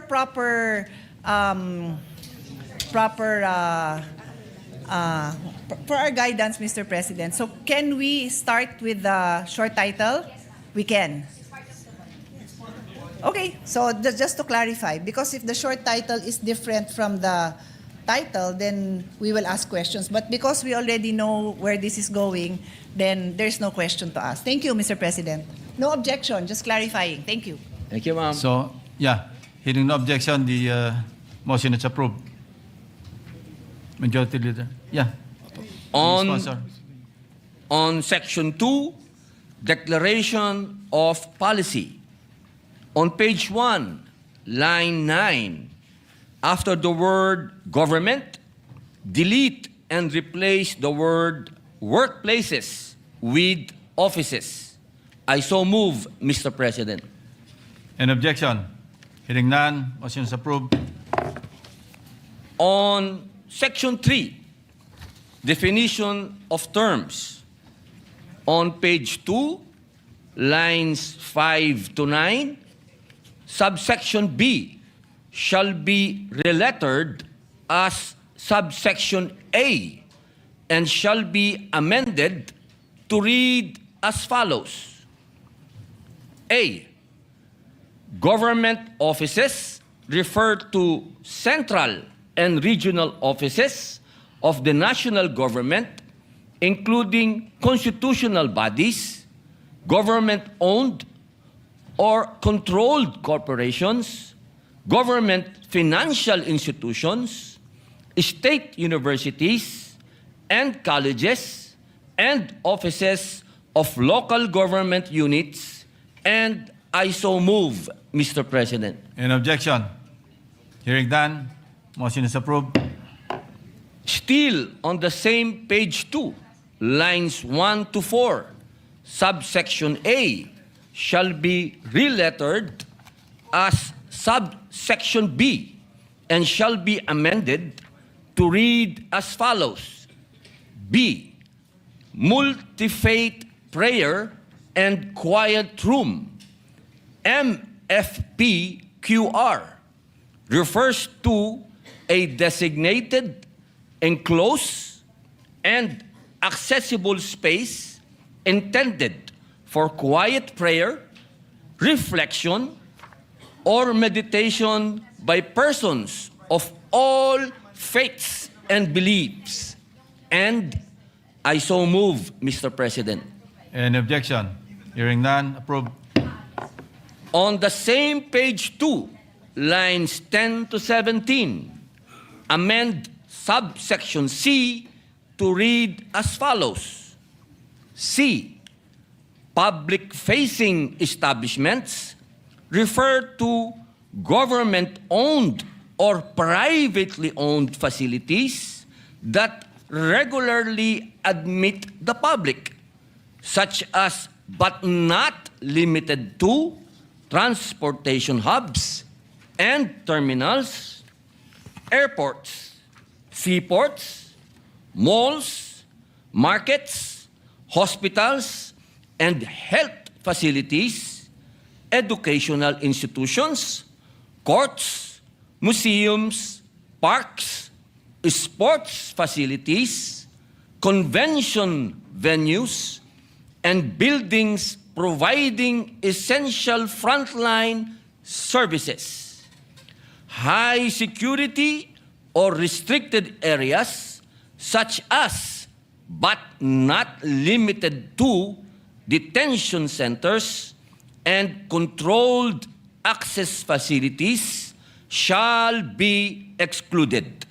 I so move, Mr. President. In objection? Mr. What is the President. pleasure of Senator Pia Cayetano? It's not an objection, but with the consent, Mr. President, of the sponsor, may we would like to propose that instead of the word facilities, which is the word being inserted in this paragraph, it is the word complex. And we explained this during the period of interpellation, and His Honor had said that he is open to all our suggestions, that there are sports facilities that may be just one room. And medyo mahirap naman to establish a prayer room there. But when you refer to a complex, then this already gives you, similar to pag sinabing tindahan, iba yung mall. Eh di dun sa mall, maglalagay ka talaga. Hindi naman pwedeng lagyan ng bawat tindahan. So if His Honor will accept the proposal to change the word facilities to complex, Mr. President. What does the sponsor say? Opo, accepted po. Thank you Palitan po. po natin ito ng sports complex. Thank you. Thank you. Yeah, any objection? Hearing none, motion is approved. On Section 4, establishment of MFPQR, bunga po ng interpelasyon ni Senadora Pia Cayetano noong Lunes, at upang gawing simple ang pagkakasulat ng Section 4, on page 2, lines 18 to 29, reword the entire Section 4 to read as follows. Section 4, establishment of MFPQR.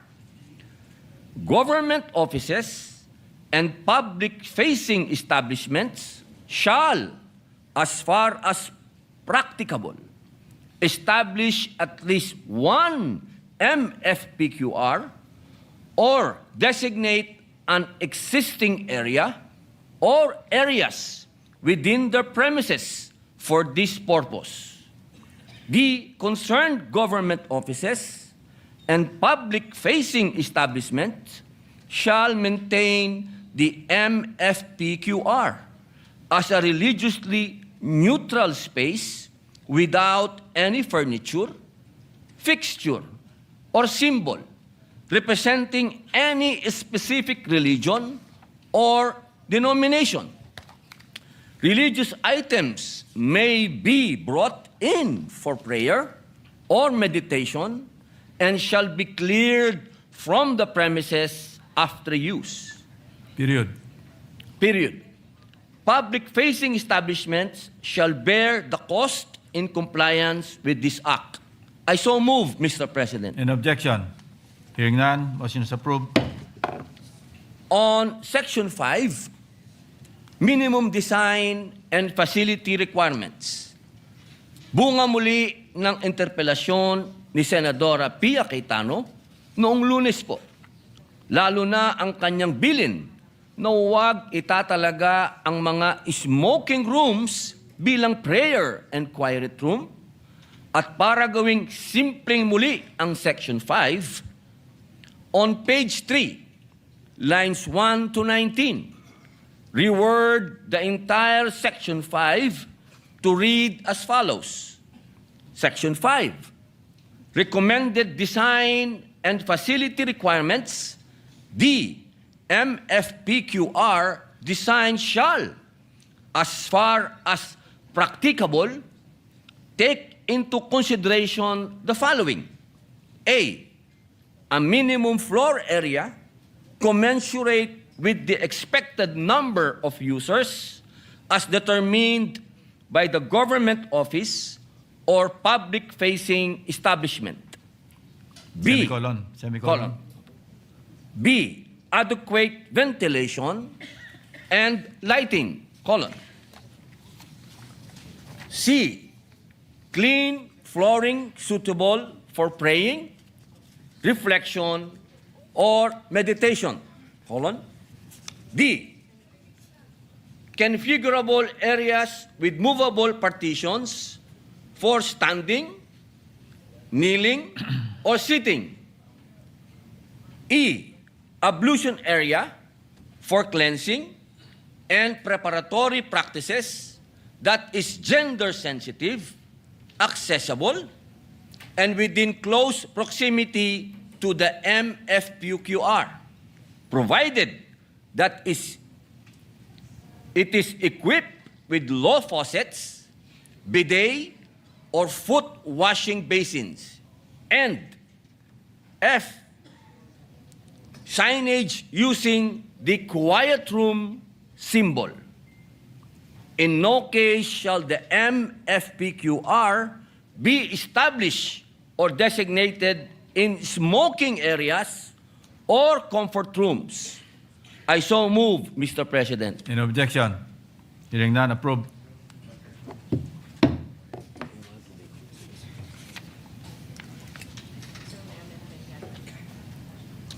Senator Sorry, Lauren. Sorry, Mr. Yes, ma'am. President. I do have an amendment, Yes, Mr. Senator Pia, President, to the recognized. amendment. Again, with the conformity of His Honor, it is true that this representation was the one who said that it would be ideal if those who would like to pray do not have to do it in a smoking area. So I'm happy that this has been included.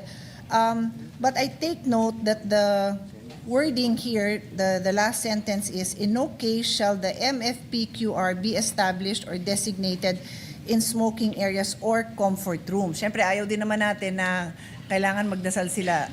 Pwede naman magdasal kahit saan. Pero sana naman we can designate nga naman a separate area from the comfort room. I agree with that. I have no problem with that, Mr. President. However, during the period of interpellation, this representation had asked for clarification, as I do not know the Muslim practice, and I'm happy to be corrected, but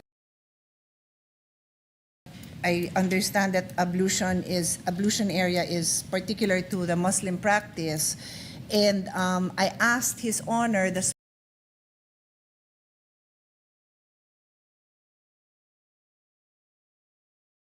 sponsor, ito bang establishment of this area, because it includes washing facilities, does this have to be separate from the restroom? And His Honor said no. In fact, in practice, talagang basta yung restroom facilities have an area that is convenient to wash their feet, it is absolutely acceptable to be in the restroom. Is that correct? Did I understand that interpellation correctly?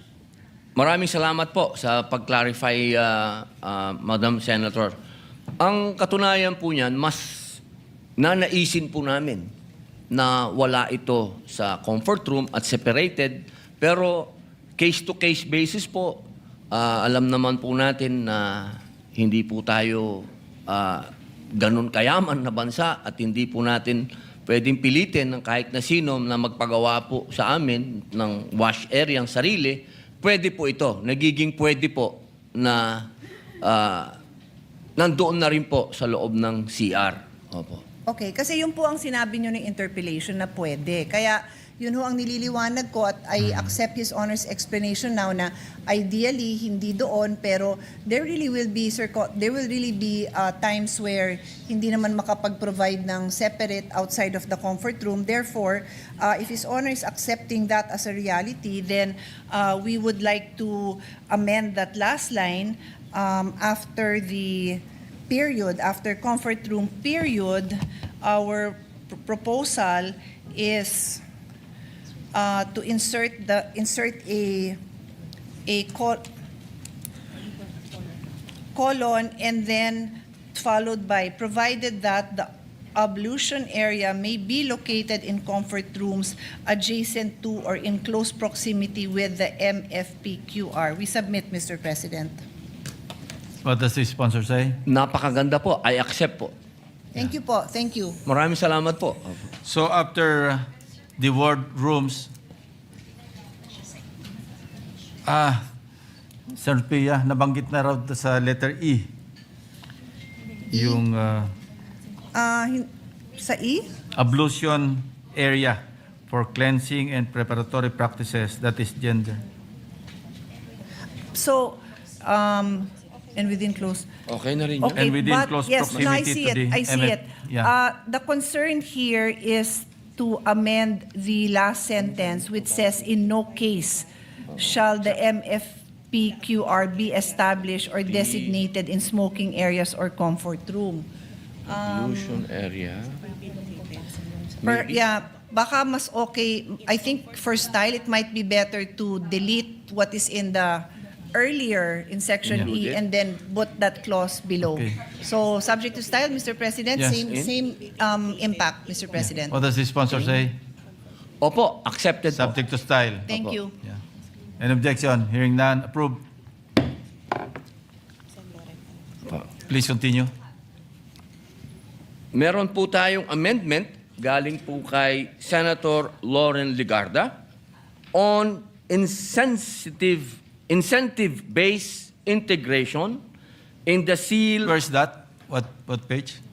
on incentive-based integration in the seal of good local governance, Saan yun? SGLG. Bunga po ito ng kanyang isang bagong section po ito. Bagong section po upang umayon ang ating panukala Inserted before sa section six. incentive base Okay. na balangkas ng seal of good local governance kung saan ang pagtatatag ng MFPQR ay hindi sapilitan kundi gumagalang sa autonomiya ng mga lokal na pamahalaan at kinikilala ang voluntaryong mga hakbang tungo sa inclusivity. On page 3, line 20, a new section 6 Section 3. on incentive-based integration of establishment of multi-faith prayer and quiet rooms, MFPQR, in the seal of good local governance shall be added. The proposed provision will read as follows. Section 6. Incentive-based integration in the seal of good local governance, the Department of the Interior and Local Government, DILG, shall integrate the voluntary establishment and maintenance of a MFPQR by local government units, LGUs, as a non-obligatory criteria, indicator, under the seal of good local governance, SGLG, or its successor assessment framework. Compliance with this indicator shall not be mandatory, and non-compliance shall neither disqualify nor demerit an LGU from obtaining or retaining the seal. However, LGUs that voluntarily establish and maintain MFPQRs in accordance with this Act and its implementing rules and regulations shall be awarded additional incentive points, merits, or other equivalent recognitions or scoring credits as may be determined by the DILG in the design and implementation of the SGLG or its successor assessment framework.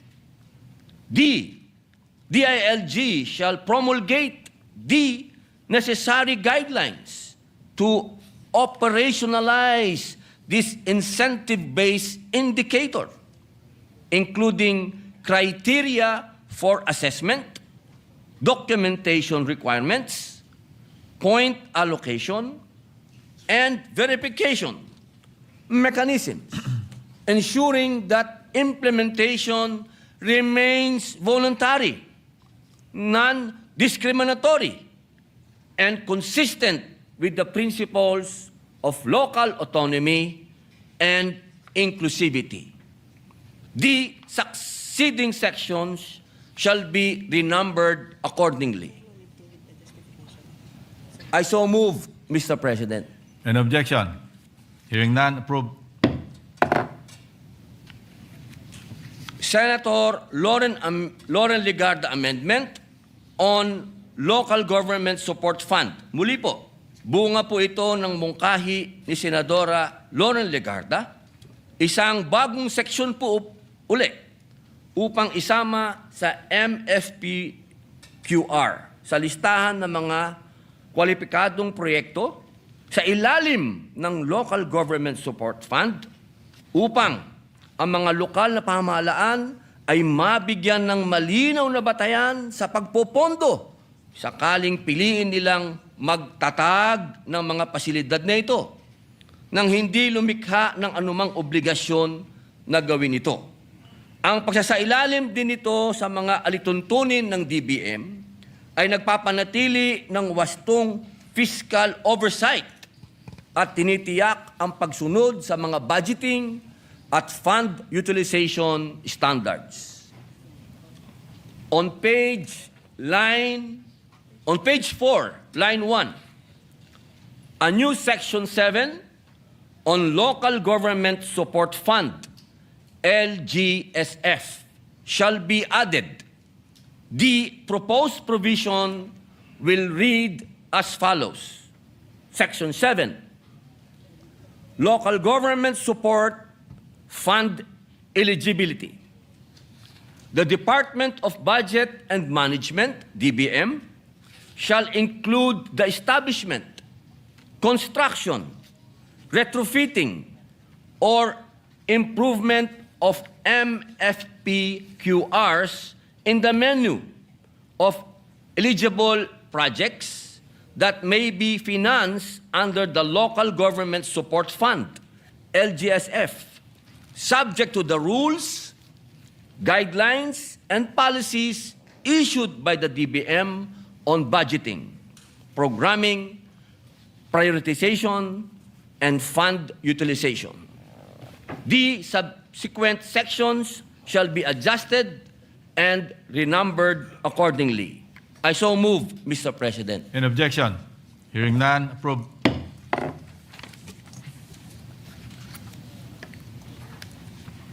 lang akong tubig. Ang haba.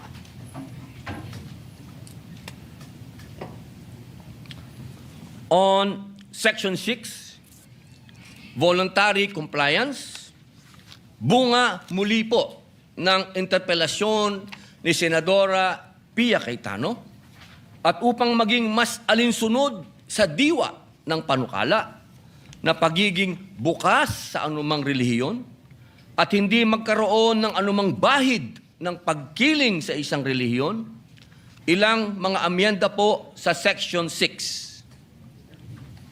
On page 3, line 21, after the acronym MFPQRs, delete and replace the word compliant with the phrase in accordance.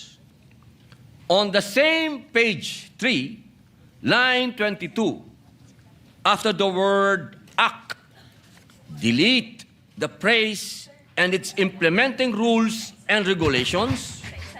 Then, on the Excuse me, same line... Senator Padilla, Opo. isa-isahin mo lang. Apo. Sorry po. Sorry po. Walang lamsam. Apo. I so move, Mr. President. In objection? Hearing none, approve. On the same page 3, line 22, after the word act, delete the phrase and its implementing rules and regulations. Then, on the same line 22, replace the word Muslim with multi-faith. I so move, Mr. President. In objection? Hearing none, approve. On the same page 3, line 24, after the word by, delete the phrase pertinent and. I so move, Mr. President. In objection? Hearing none, approve. On the same page 3, line 26, after the word in, delete and replace the acronym DOT with the phrase the Department of Tourism. I so move, Mr. President. In objection? Hearing none, approve. Mula naman po kay Senator Loren Legarda, on the same page 3, line 27, add a new paragraph. B. The proposed paragraph B will read as follows. B. The Department of Trade and Industry, DTI, in coordination with the Department of the Interior and Local Government, DILG, shall establish a voluntary recognition program to encourage the establishment and maintenance of MFPQRs in private public-facing establishments. The program shall provide for the development of standards and criteria for recognition, periodic assessment, and the conduct of an annual or periodic certification process pursuant to which compliant establishments may be granted commendations, seals, or other forms of public recognition for promoting inclusivity and accessibility. The specific criteria, procedures, standards, and modalities for participation, assessment, and recognition under this section shall be provided in the implementing rules and regulations of this Act. I so move, Mr. President. In objection? Hearing none, approve. On the same page 3, line 27, the lettered subsection B, after the word assistance, delete the praise or recognition awards and insert the praise from relevant government agencies. I so move, Mr. President. In objection? Hearing none, approve. Okay na, sir? Ano tayo? On the renumbered Section 7, appropriations. On page 4, lines 1 to 6, reward the entire renumbered Section 7 to read as follows. Section 7, appropriations. The amount needed for the initial implementation of this act shall be charged against the current year's appropriations and the corporate operating budget, COB, of the government agencies concerned. Thereafter, such sums as may be necessary for its continued implementation shall be included in the General Appropriations Act or the COB as the case may be. I so move, Mr. President. An objection? Hearing none, approved.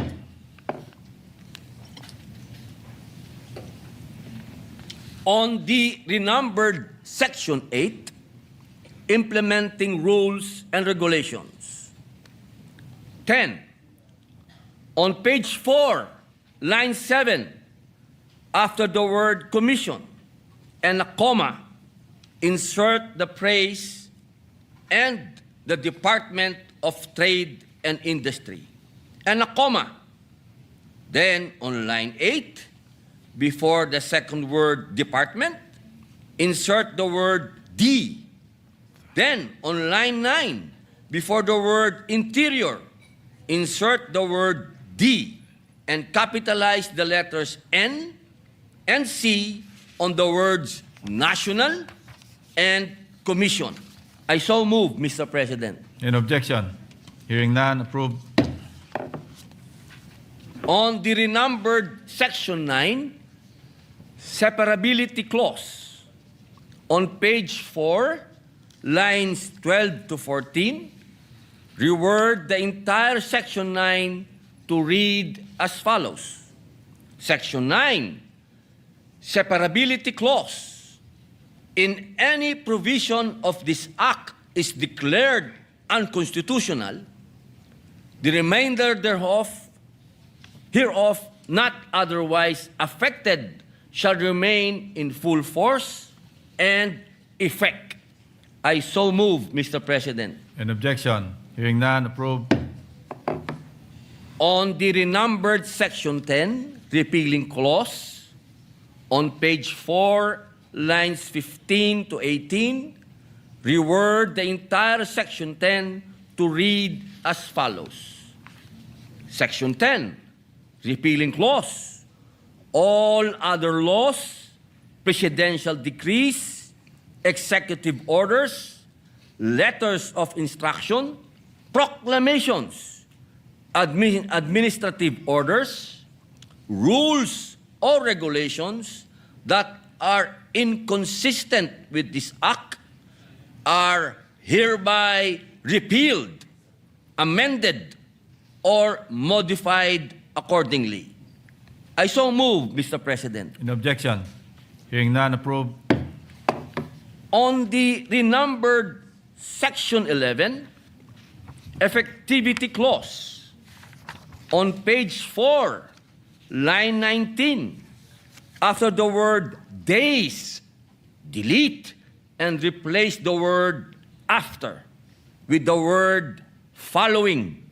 Then on line 20, the words official gazette should be italicized. I so move, Mr. President. An objection? Hearing none, approved. On the long title, bilang huling amyenda, bunga ng suhestyon ng ating Ginoong Pangulo, Senate President Vicente Soto III, amend the long title to read as follows. An act providing for multi-faith prayer and quiet rooms in public offices and public-facing establishments. I so move, Mr. President. An objection? Hearing none, approved. Ginoong Pangulo, ako po ay buong pusong nagpapasalamat kay Senator Mark Villar, Senator Raffy Tulfo, Senator Erwin Tulfo, Senadora Pia Cayetano, Senador Joel Villanueva, Senadora Loren Ligarda, sa atin pong pinunong mayorya, Ginoong Samurai Mig Zubiri, at siyempre po sa inyo pong lingkod, sa aming pong Senator Pro Tempore, Senator Panfilo Lacson, sa inyo pong lahat, kay Senator, sa ating pong Ginoong Pangulo, na nagsulong din po nito, Senator Vicente Soto III, sa atin pong Secretariat staff sa kanilang tulong upang ayusin po ang ating panukala. Maraming salamat po sa inyo. Wala na po akong susunod na amyenda. Mabuhay po. Thank you. Majority Leader.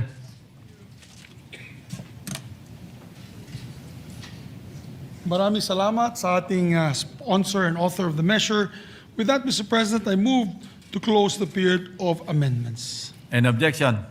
Hearing none, period of amendment is hereby is closed.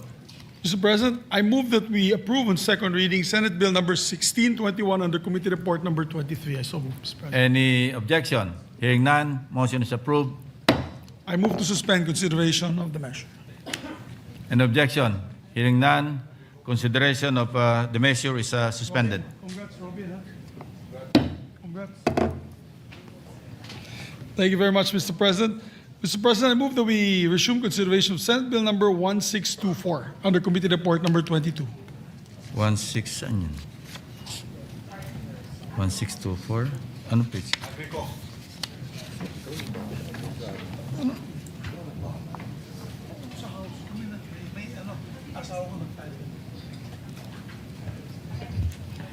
An objection. Consideration of Senate Bill 1624 This is the bill on the Congressional under Commission Committee on Report Agriculture. number 22. Yes, Mr. President. Mr. President, I move that we recognize, we are in the period of amendment. May we recognize the sponsor, Senator Francis Kiko Pangilinan, if there are any amendments proposed by the gentleman. Yeah. An objection. Hearing none, Senator Francis Pangilinan is recognized. Yes, thank you, Mr. President. After conferring with our staff as well as the loan reservation, the minority leader, we have been informed by his staff, Attorney Divana, that he is no longer going to raise clarificatory questions during the period of amendments, and therefore we can now close the period of amendments. And no amendments, Mr. President. There being no amendments, Mr. President, move to close the period of amendments. An objection. Motion is approved. Mr. President, I move that we approve on second reading Senate Bill number 1624 under Committee Report number 22. I so move. Any objection? Hearing none, motion is approved. Thank you, Mr. President. Congratulations are in order to both Senator Pangilinan and Senator Padilla for their bills today. Thank you, Majority Thank Leader, Senate President. May I ask for a minute suspension, Mr. President. Session is suspended.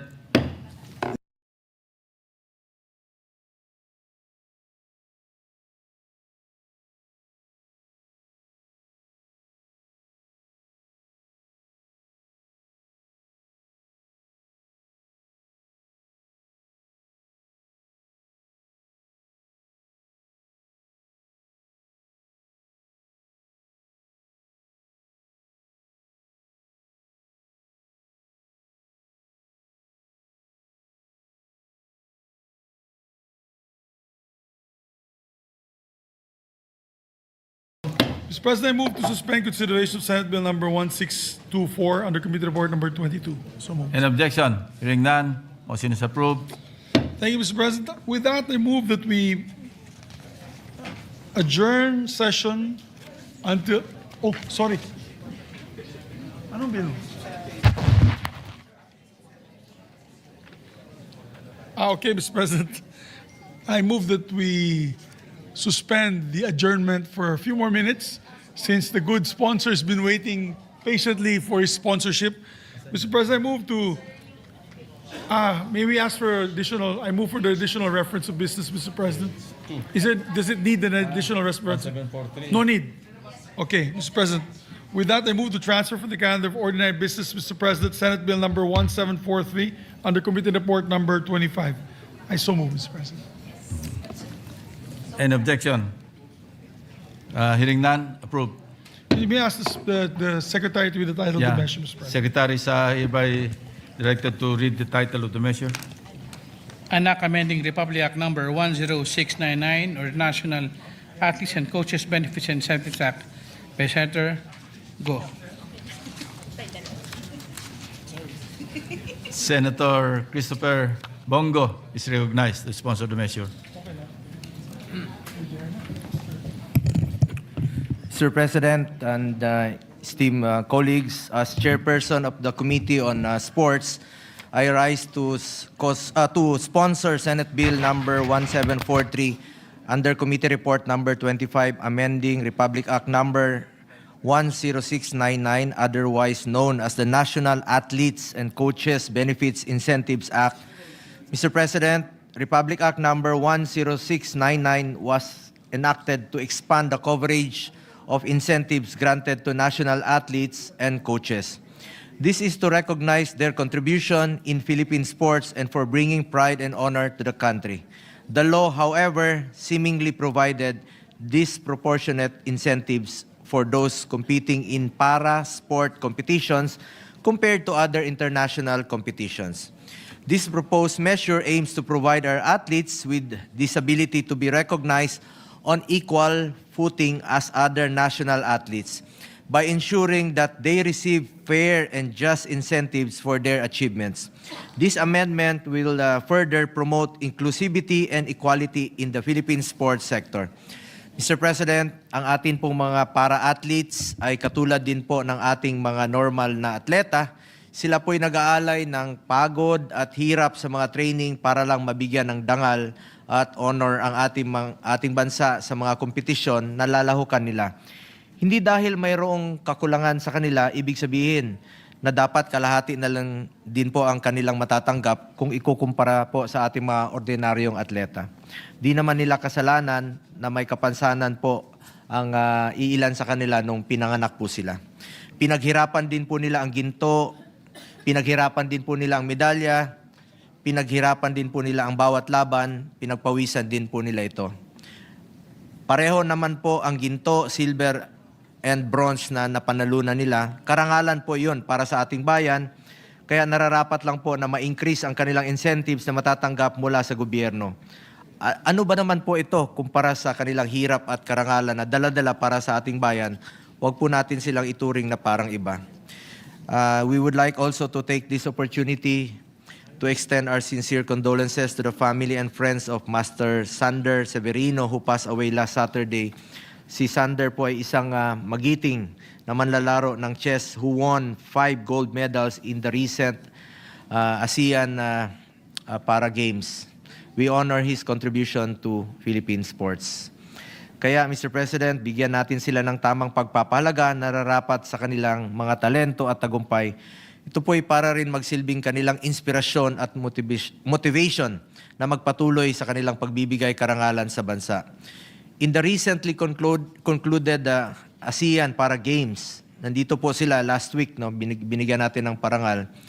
Team Philippines garnered 45 gold medals, 37 silver medals, and 52 bronze medals, finishing 4th overall. It is our best ranking ever in this multi-sporting event. The provision of incentives will also inspire future generations to embrace para sports and pursue their athletic dreams. Ayan po, nasa litrato na pumunta po sila rito sa Senado. Encouraging young individuals with disabilities to participate in sports, fostering a culture of inclusivity and empowerment. This will ultimately lead to a more diverse and enriched sports community that celebrates the achievements of all athletes regardless of their abilities. The funding requirement for the increase in incentives for para-athletes is covered by the National Sports Development Fund, NSDF, of the Philippine Sports Commission. At timing na rin po ito dahil just recently with the finality na po mula sa Supreme Court, affirm its decision directing the Philippine Amusement and Gaming Corporation and the PCSO to remit a portion of their income for the funding of PSC. As such, the funding of this for this measure will be adequately and sustainably covered by the NSDF. Dati kasi portion lang po ang nire-remit ng PAGCOR and PCSO sa PSC. Ngayon po, with finality, ibibigay na nila yung buo na naayon po sa batas. So, sana po mapagbigyan na rin po itong batas na ito na pantay po ang matatanggap ng mga para-athletes. Kasama na rin po, sabay na sila, pantay-pantay with the regular or elite athletes.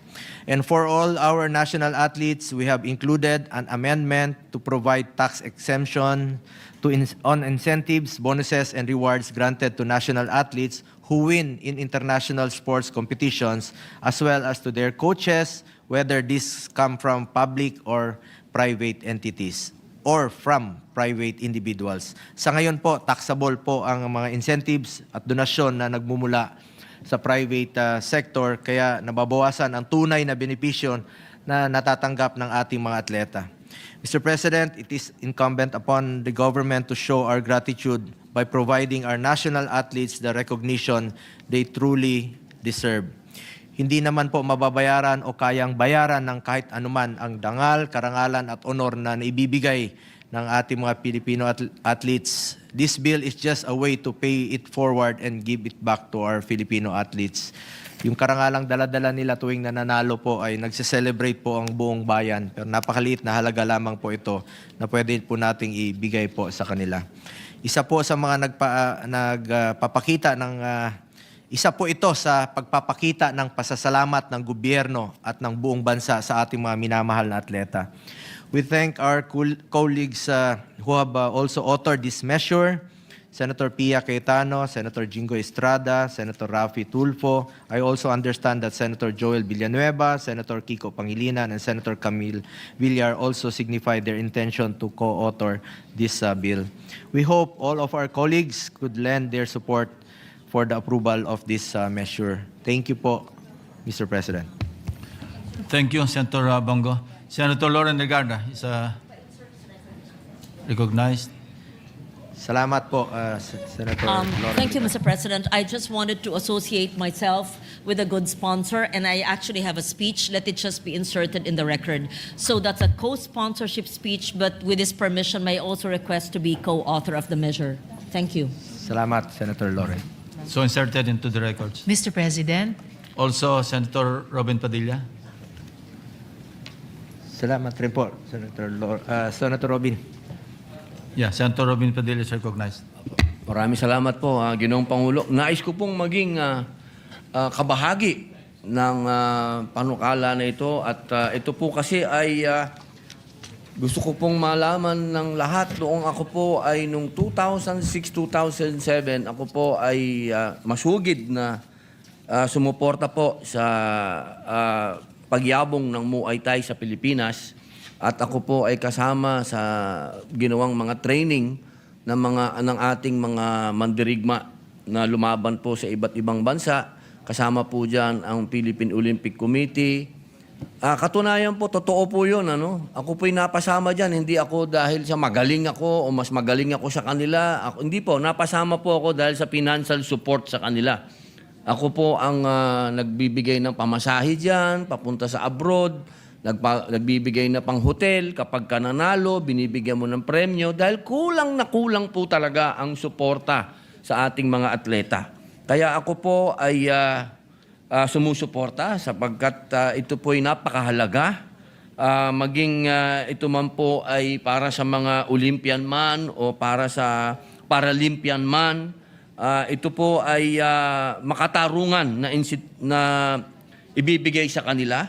Mahalaga po rin ang provision na tax exemption at tax deduction sapagkat ang mga insentibo at donasyon para sa ating mga atleta at coach ay hindi po negosyo, kundi pasasalamat ng bayan.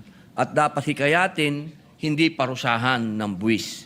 Ginoong Tagapangulo, ang lakas ng bansa ay nasusukat sa kung papaano nito inaalagaan ang mga handang lumaban para sa watawat. Ang batas na ito ay tungkol sa dangal, pagkakapantay-pantay at paninindigang walang atletang Pilipino ang maiiwan. Ako po ay buong pusong sumasaludo sa inyo, Senator Bongo, at sa lahat po ng senador na nagsusulong nito. Maraming salamat po, Ginoong Pangulo. Senator Robin Padilla. Salamat, Senator Robin, sa suporta mo sa Senate Bill 1743 at sa mga kasamahan natin dito. And of course, sana suportahan rin po ito ng Presidente ng ARNIS. Mr. President, Majority Leader. I move to recognize Senator Pia Cayetano to deliver her co-sponsorship speech. Senator Pia Cayetano is recognized. Thank you, Mr. President. Mr. President, this will be brief. I rise to co-sponsor Senate Bill number 1743 under Committee Report number 25, amending Republic Act number 10699 or the National Athletes and Coaches Benefit and Incentives Act. The bill of this representation, Senate Bill number 27, was taken into consideration under this measure. Mr. President, as an author of the original law, RA number 10699, National Athletes and Coaches Benefit and Incentive Act, I had the privilege of working alongside our Senate President Tito Soto and our former colleague, now Secretary Sani Angara. Together, we built a foundation that finally gives our athletes the recognition that they deserve. Mr. President, I'd just like to emphasize that under the bill that we have filed, which now forms part of this measure, Mr. President, our objective here is to recognize the support given by the private sector and all the awards that are received by our national athletes. Currently, they are charged 6%, Mr. President, and it is our humble view that these awards that they get, we would be able to remove these we would be able to give them the full benefit of these rewards, Mr. President, because not only is this hard work, not only is this a product of their hard work and sacrifice, but really, Mr. President, they have brought so much pride to our country, and for the many years that it is required of them to train, to get to the level that they would even obtain an award, the least we can do, Mr. President, is show them our gratitude and consider the passing of this measure, Mr. President, by removing the 6% donors tax. So we will be supporting this measure full force, and we hope that our colleagues would also be supporting this. Thank you, Mr. President. Thank you, Senator Cayetano. Majority Leader. Mr. President, the following would also like to insert for the record their co-sponsorship speeches of Senate Bill 1743. Senators Mark Villar, Joel Villanueva, and Jingoy Estrada. Kindly include the presiding officer. Thank you. Mr. President? Kindly include the presiding officer. And the presiding officer, Senate President Pro Tempore Ping Lacson, Mr. President. Yes. Thank you, Mr. President. And to allow our colleagues to further study this measure, I move, Mr. President, to suspend consideration of Senate Bill 1743. An objection. Consideration of Senate Bill 1743 under Committee Report number 25 is hereby suspended. Mr. President, Senator Lauren Legarda would like to insert for the record her manifestation on Senate Resolution 256. An objection. Hearing none. Approved. Mr. President,